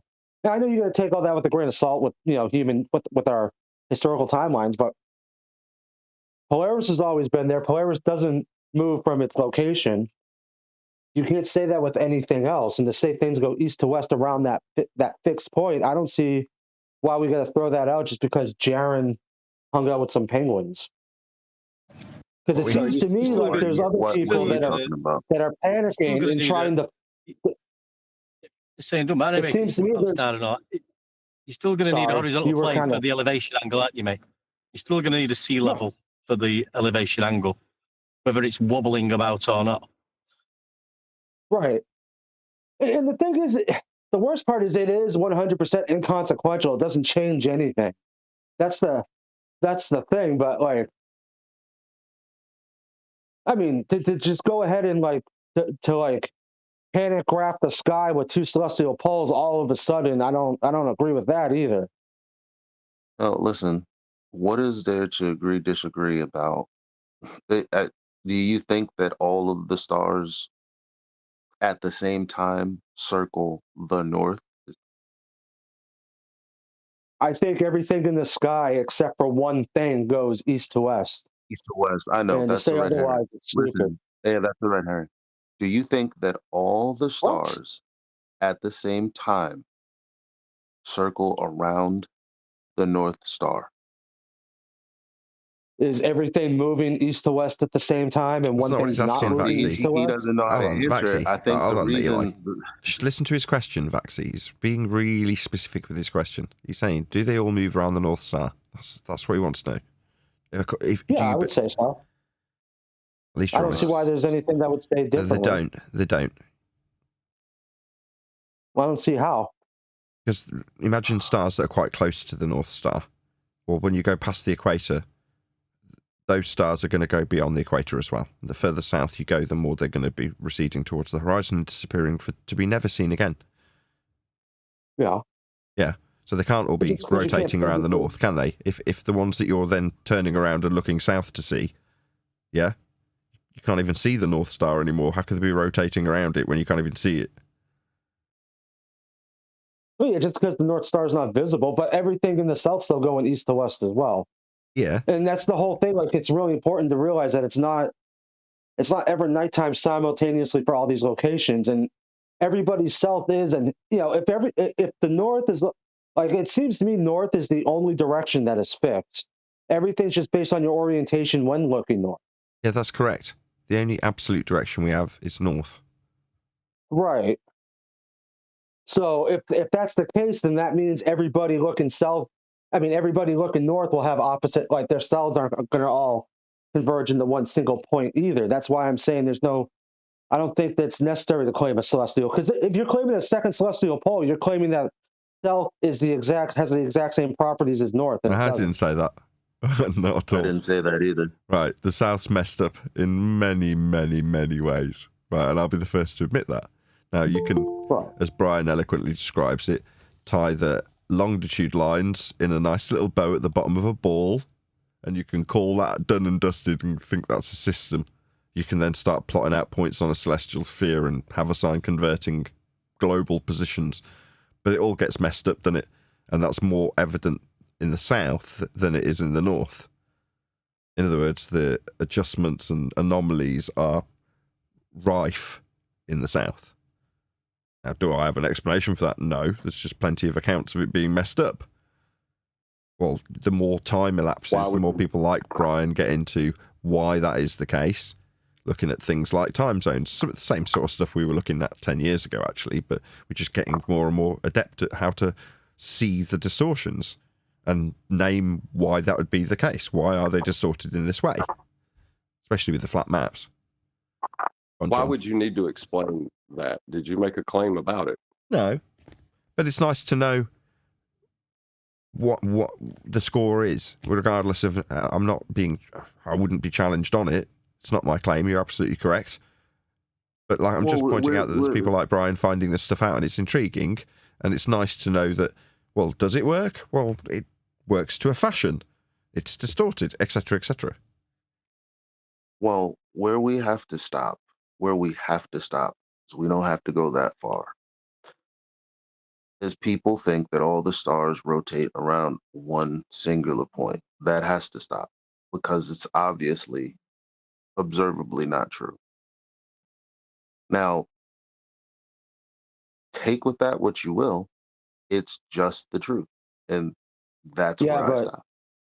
North is fixed and south is just the opposite of north. You think And they if all that's the circle the case, same point, and it's just not true. that's where you stop, and that's where hold on, hold on. It's- Well, south, right? No. When you say south, what is south? Is it an absolute direction? No, you've got to describe it with reference to north. So you've still got north. Sorry. Hello, Adam. Afternoon, guys. Good afternoon. Like, why can't Vaxi, who I don't trust anyway, why can't you accept reality? That's the problem. Well, like accept that north is a fixed position and every reality? dude, all south is 180 degrees opposite of north, but I the didn't thing ask is, you what south was. everybody looking north. Was. If they turn around, south's going to be completely different just based on where you are. I hate this guy, South's not a fixed point that you can stare at.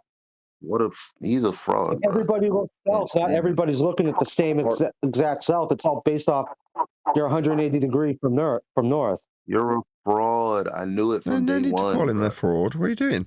Because he is. No, he's not. Well, hold on. I'd like to answer your question. He is. He's the type of person that gets into it with another Glober and spits bad points. That's why he gets muted at 24/7. Well, because I'm not claiming two celestial poles. I'm telling Globers that there's a separate celestial pole. No, because you argue badly that's and you don't claim, listen. right? And to have a pole, you're implying that it's antipodal. Again, the reason that I'm saying what I'm saying is... Hold on, right, let's just tear you two off each other a second. No, but we do daily describe how the globe came to fruition with the north and south systems sandwiched antipodal. They're both still flat, but that's something we do detail here, Vaxi. Now, I'm not saying that is the world. That's a reification fallacy.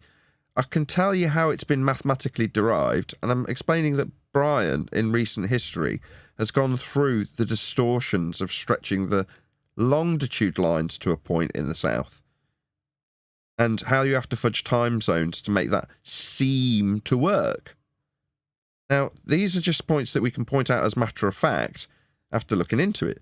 Now, you're now implying that that means I reify a South Pole-centric system that's been used to create the globe. No, I'm just detailing as it has been created with flat Earth measurements. I don't ascribe myself to that celestial sphere depiction. It's mathematical. For a start, the sky's flat. To measure it in that way. So do I ascribe myself to an antipodal hemispherical protractor based view in the south as a mod? No, I don't. Just chill your pants. You know, you're getting your knickers in a twist over something that you perceive us to believe in now, and we don't. Well, no, I never the language said, being used is wrong. I've never heard that mentioned here. Like this whole having two separate poles, this seems like it just started coming up like a week ago. Nah. No, you're using the wrong language. Sorry. Let me just title this off, Brian, and then I'll hand over to you. No, go look at any of the thumbnails. Go look at the slideshow that goes past. Go back 12 months and look at the slides on screen. Yeah?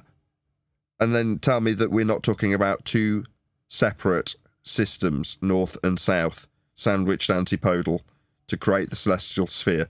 That's still describing their distorted worldview that they've fudged and focusing on the flat Earth measurements they had to use to create it. Bad though it is. That ultimately just starts with flat Earth measurements, which is all I'm going to ever focus on. But you're hankering after an explanation for the South, it would seem, Vaxi. No, it's not. It's not me. I'm not the one claiming that there's a separate pole. Now I've said an apparent rotation in a pole is not the same thing. I'm fully willing. Like I've seen the time lapses in the South. I don't dispute those and think those are fake. But I'm not going to go ahead and say that that's a pole because it doesn't have the same properties as the North.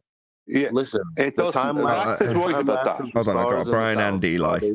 Brian, I'm sorry to get you to yield. I did have Brian queued up, but go ahead, Eli. I'll go after Eli. Go ahead, Eli. Because it's like when flat earthers say there can be no gas pressure without container, he's doing the equivalent of what ballers do when they say, so there's a dome there. Just stop this. Fine. Don't tell me what he's doing. Brian, go ahead. Oh, I'm not done. That was my first point then. My second point is, okay, so southern the star trails, you think those stars are circling the North Star? Good point. Do you see that you're in contradiction? Is that not glaring to you at the moment, no, because Vaxi? it's nighttime in Australia, everything moves west. Because nighttime in South Africa, everything moves west. Because nighttime in South America, everything moves west. Because nighttime in New Zealand, it's not nighttime simultaneously for any of those locations.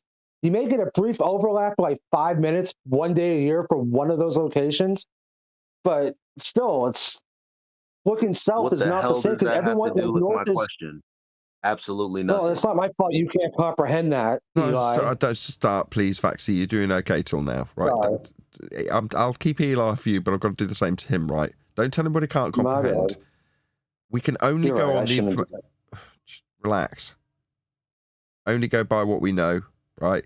Doesn't mean we reify it into any model, but it seems like fundamentally there's people around us that have a very narrow view of what the sky actually does north and, in air quotes, south.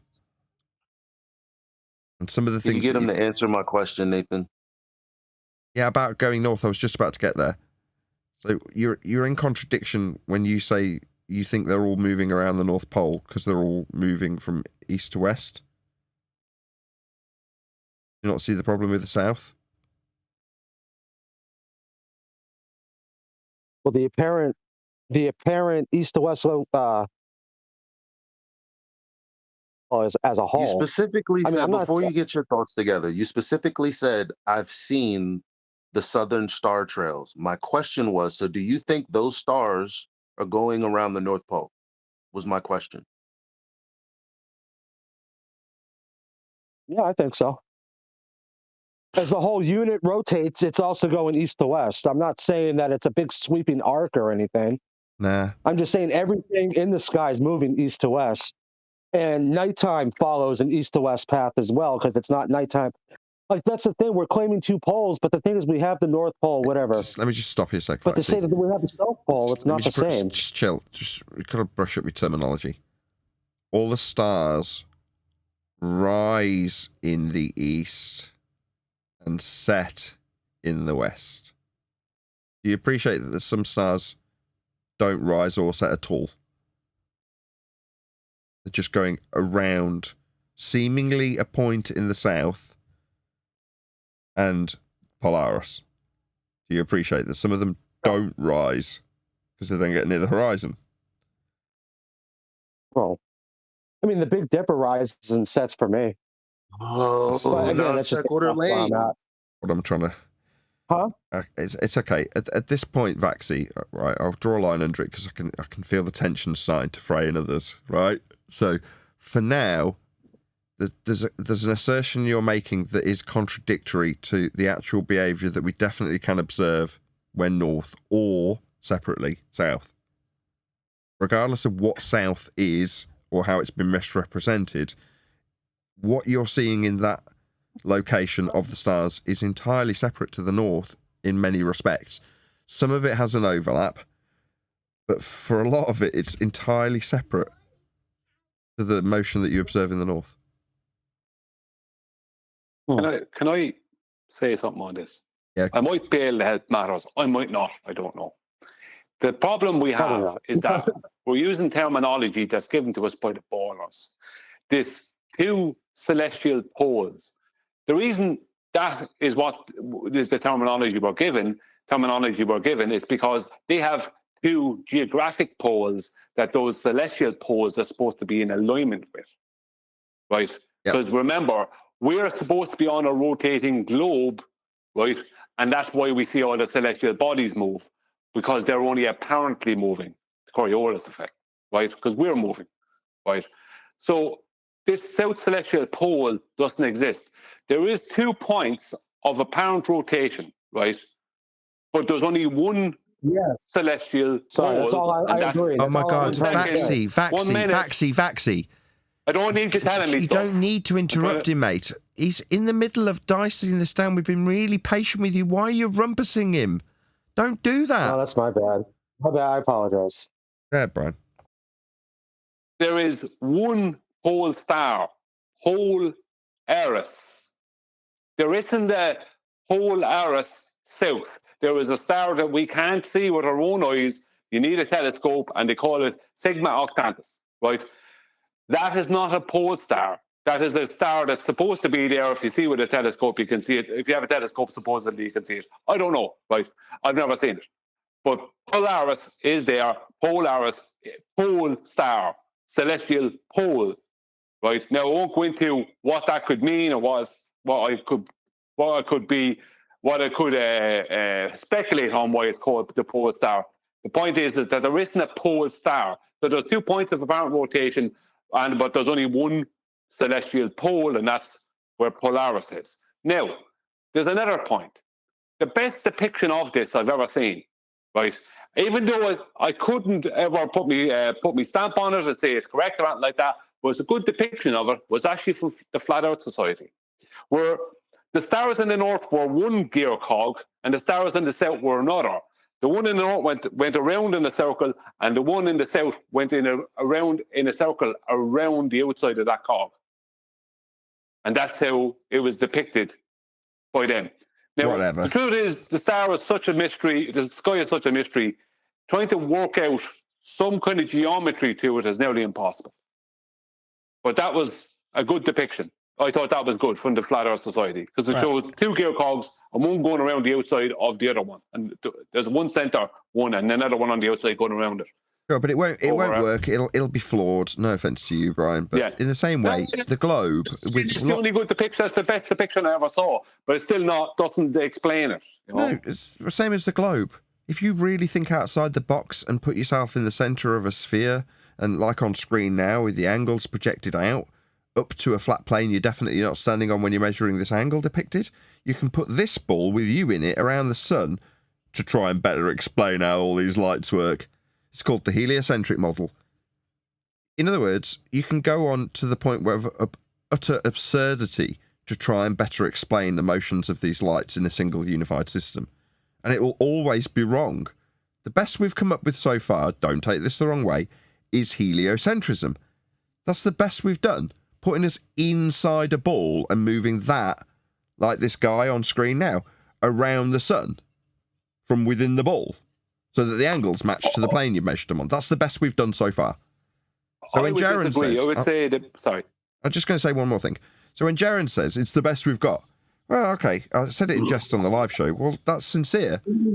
When I'm nearly done. When in the past I've said there's a lot of beauty in the heliocentric model, that's what I'm talking about. What I'm saying is, in terms of the best out-of-the-box thinkers history has had to offer thus far when assessing this and coming up with a genuine attempt to try and explain it mathematically, the best they could do was put us inside a ball and have us moving around the friggin' sun. That's the best they came up with. It's properly outside the box, outlandish and crazy when you reify it into the actual existence of a curved surface that we're not on, we're in that maths.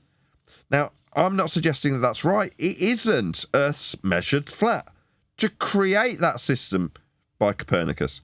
But that's the best we've done.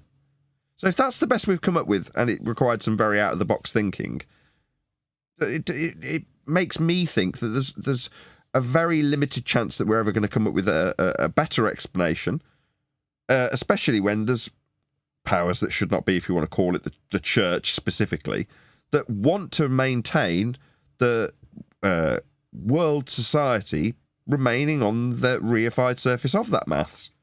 Well, in the face of that, we're not going to make any progress finding out what it actually is to come up with a better suggestion than heliocentrism. And the powers that should not be, whether we like it or not, want the world to be that system. Presumably because they know they haven't got anything better to come up with, and people would be outraged if they didn't have an explanation. So if that's the best we've got, we better stick with that. Might be the attitude. We don't want chaos. Now, I'm not saying that means I'm going to buy a ball, but I'm at peace with the fact that that is, no matter whether or not anyone wants to disagree with me, the best they've come up with so far. That's the best they've done.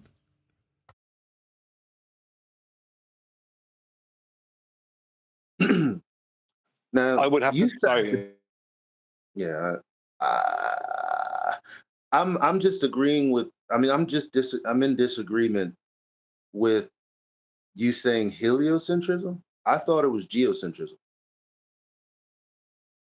Hey, putting the Earth Can you around the explain? sun is heliocentric. Helios, sun, centric, at center. Well, I mean, according to the navigators, when they're talking about the sun, go above this shell, the inside of a sphere, while we're residing on a flat plane that doesn't move.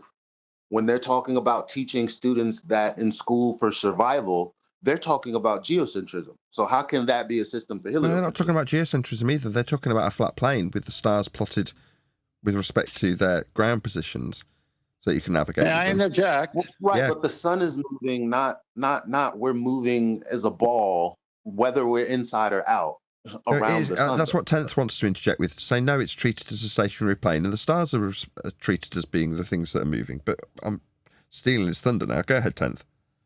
Hi, everybody. How's everyone doing? Very well, 10th. How are you? Good. Short day for me. I think I got a MCL tear in my left knee, so I'm on the show. How's that? Fun. Fun. Anyway, the official star maps are not based on globe. The official star maps are based on vernal equinox, where the Earth is assumed to be stationary and that the stars are moving, and it's a 180 plane meeting with the equinoctial, with the celestial plane to the celestial imaginary sphere. So it's all flat Earth, no matter how you want to dice it up. And Eli is perfectly right in stating what he did, because when you type this in, whether for a reference, a citation, or even AI to comment, the normal response is, well, they do it this way. Do what this way? What you typed in. Well, what'd you type in? Why do they assume the Earth is flat and the stars are moving for the star maps? That's what you typed in. You know what the answer is because of this matrix we're in and this paradigm of the globe? Well, it's a simplified way of talking about it. Simplified. That's bogus. It's measured that way. So you got to watch the language here. So when the equatorial plane is referenced, it's really the Earth that's being referenced. Yeah, and if you're putting the Earth into motion, you're on that equatorial plane in the center of hell to have Earth moving around the sun to better describe the epicycles and turn them into retrograde motion. That's what you're getting from Kepler, right? Yeah, but Nathan, you're not getting anything from Kepler. This is what I wanted to disagree with you a while ago on. They just hijacked this stuff and tried to make a globe out of it. There is no celestial sphere. There is a celestial dome, and that dome moves as you move. There's no north and south celestial domes that are made into a sphere. Anywhere you have 180 degrees of view. And whatever stars are within that 180 degrees, you would be able to see. Yeah. So if you're you know what I mean? So I if totally you're understand that. almost at the equator, do you know what I mean? Yeah. So the actual best way, hang on, I'm trying to point something out here. You said the best they ever came up with to describe the sky was the globe. No, it was the celestial dome. That was the best, because it's a moving dome like a snow globe over a flat plane. Yes. And that's the best. Whereas they tried to make it, they made it mathematically into a globe. Yes, you're correct. In terms of what they've taken north and south, that I was saying, poor though it is, that's the best they've done so far. Turning it into a sphere from them actually makes things considerably worse. Right, well, but the North Celestial Dome and the Southern Celestial Dome, if you just flip one upside down and glue it to the bottom of the other, you're good as But gold, what about the other celestial domes? What about the other one? The one where it's standing at the equator? Sorry, Ted. No, it's okay. I was just going to say John could do two kitchens and put them opposite of each other. The celestial kitchen. Yeah, that's exactly why I don't want to claim two celestial poles, because it doesn't make any sense. Right ascension. My dining room. Right ascension and declination, they're stuck to it. They have to reference it. Guess what? It's directly tied to equatorial plane, not curved anything.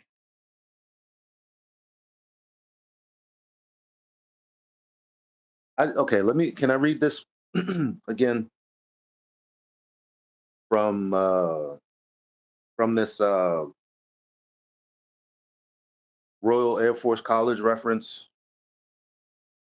Oh, I know that one. Mm-hmm.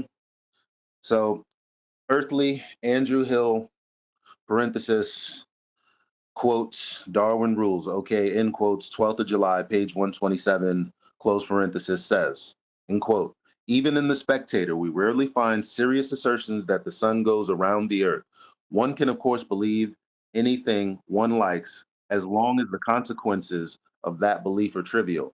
But when survival depends on belief, then it matters that belief corresponds to manifest reality. We therefore teach navigators that the stars are fixed to the celestial sphere, which is centered on a fixed earth and around which it rotates in accordance with laws clearly deducible from common sense observation. The sun and moon move across the inner surface of this sphere and hence perforce go around the earth. This means that students of navigation must unlearn a lot of the confused dogma they learned in school. Most of them find this remarkably easy because dogma is as may be, but the real world is as we perceive it to be. If Andrew Hill will look in the Journal of Navigation, he will find that the Earth-centered universe is alive and well, whatever his readings of The Spectator may suggest. Darcy Reddyhoff, Royal Air Force College, Cranfield. Great That is my citation. rebuttal. That's my rebuttal to Nathan saying heliocentrum was the best system they came up with. Well, yeah, I'm saying that incorrectly. I already ate humble pie in that regard. Yeah, when you're talking about the celestial sphere in that regard, because that's how it is treated. So yeah, you're right. I was wrong. Dome. Yeah, dome. As in, it's a dome. Not really. As in, you're taking the plane of the sky and plotting it out as you see the angles, creating a dome. Yes. It's perspective. It's zero. It's perspective. It's 0 to 90 and then back to 0 on the western horizon. It's just the way our eyes work. So, yes, ancients would always say dome because that's the way it looked. But you need angle measurements, which require what? An equatorial plane. If you go to the center of a reified ball, that doesn't exist. Or you're on the Earth and it's a plane and the angles are being measured just like shadows are cast by the sun at different angles. So yeah, it's still flat Earth no matter what. Yeah, the star you see that you think, that if you want to see it as if you're standing in a dome, the star you see that appears to be heading towards the end of the dome, when you sail towards that star, sail enough so that star is above your head, suddenly that's not at the end of the dome, it's at the top of the dome, if you want to see it that way. Exactly. The whole point of the dome, exactly, the whole point of the dome was they needed to represent the perspective, the angles that we're taking in frontal perspective view orthographically. And the only way, the best way to do it, not the only way, you don't actually have to have a dome. You can have actually two right-angled triangles back to back to each other. But the easiest way is a protractor. That's the easiest way. So that's where the whole celestial dome comes from. It's just a protractor. Right. It's orthographic, sorry. Right, but also oh, sorry. Well, go on, you go. Oh, I was going to say that the celestial sphere only is created, or the celestial dome is only created 20 degrees above the horizon. You have to start distorting reality to make it a dome. Yes, that's why they like to take measurements 15 to 20 degrees above the horizon because of the compression and everything else. So that being said, guess what? Those clouds that seem to be touching the ocean, they're still 10,000 feet above the person who's directly under those clouds. That ends the globe right there. I disagree with that. No, I'll tell you why. See, because of the way our eyes work, when they saw the bottom of ships disappearing first and the mast back in the day when they were just sailing ships with tall masts, they're going over a curve. And then when the ships were coming into port, you see the tall mast first before you saw the bottom of the ship. The hull came last. Well, we already know that. Rayleigh criteria. We already know against the deck, everything gets mushed and that disappears first because you just can't make it out anymore. You see, the trick they've used is the way our eyes work and what perspective is. It's like you're driving towards a big mountain, but you can't see it yet. But the minute you start seeing it, you see the peak of the mountain first. And then as you get closer, you see more of it. And as you get near it, you see the base and everything else. On your return trip back, the opposite happens.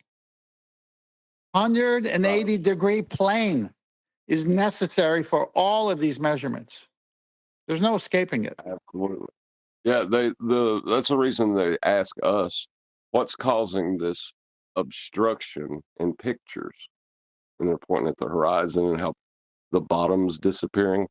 You know, that's why they ask us that, because it's their claim that there's an obstruction there. But it's also our argument, because the bottom must disappear first, because you live on a plane and you can't.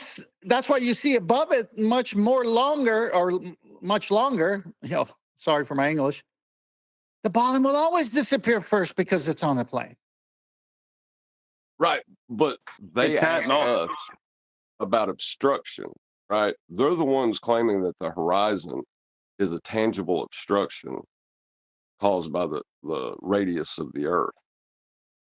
Right. But they turn around and ask us what's causing that obstruction at the horizon, but they're using it as a flat plane to get how much is actually missing to assert that. Correct. Now, the black swan destroys them, because if the P900 or the P1000 was around back then when they started to fool people with this imagery, you could have just zoomed in and realized nothing disappeared. It was just a limitation of your eyeballs, but a nice zoom lens didn't have that same limitation. There was no obstruction. There was no Earth curve that anything went over. The argument would have been over, but they had something better. The nature of water. It doesn't bend. It finds its level at rest. And yet they don't want to accept what water naturally does between lakes and oceans at rest, but they use it in the spirit level for a bubble sextant because it creates a perfect horizontal because it doesn't bend. I mean, we're in such a funny place. Well, they don't have to. Even we don't want to accept sometimes that horizontal is level. They think that's a claim that has to be contested or something. The only way they can validate that assumption is to show water at rest bending. Game over. Never. Bending from what to what, Tim? Well, basically, when you're looking at the ocean, and I've been on the ocean, I had a boat for 2.5 years. I remember going. Stop. Listen to his question again. Right. Horizontal. Yeah, if you want the answer quick, horizontal. Right. So horizontal is bending from horizontal? No, it doesn't make sense, because same thing with the equatorial plane. You can't use the spherical surface of their paradigm, so they have to go to the equatorial plane. They got to create a hamburger in the middle of the circle, which they call a sphere, which is their paradigm. Same thing there. Right. I'm going to round out on that note. So with that, I'm going to say another huge, massive, enormous thank you to both Discord and G Plus panels for making today's after show possible. And of course, a massive thank you to all of you for liking, commenting, sharing, subscribing, joining as a Nathan Oakley 1980 channel member, and all that good stuff. I've been Nathan Oakley, and I will see you all in the next video.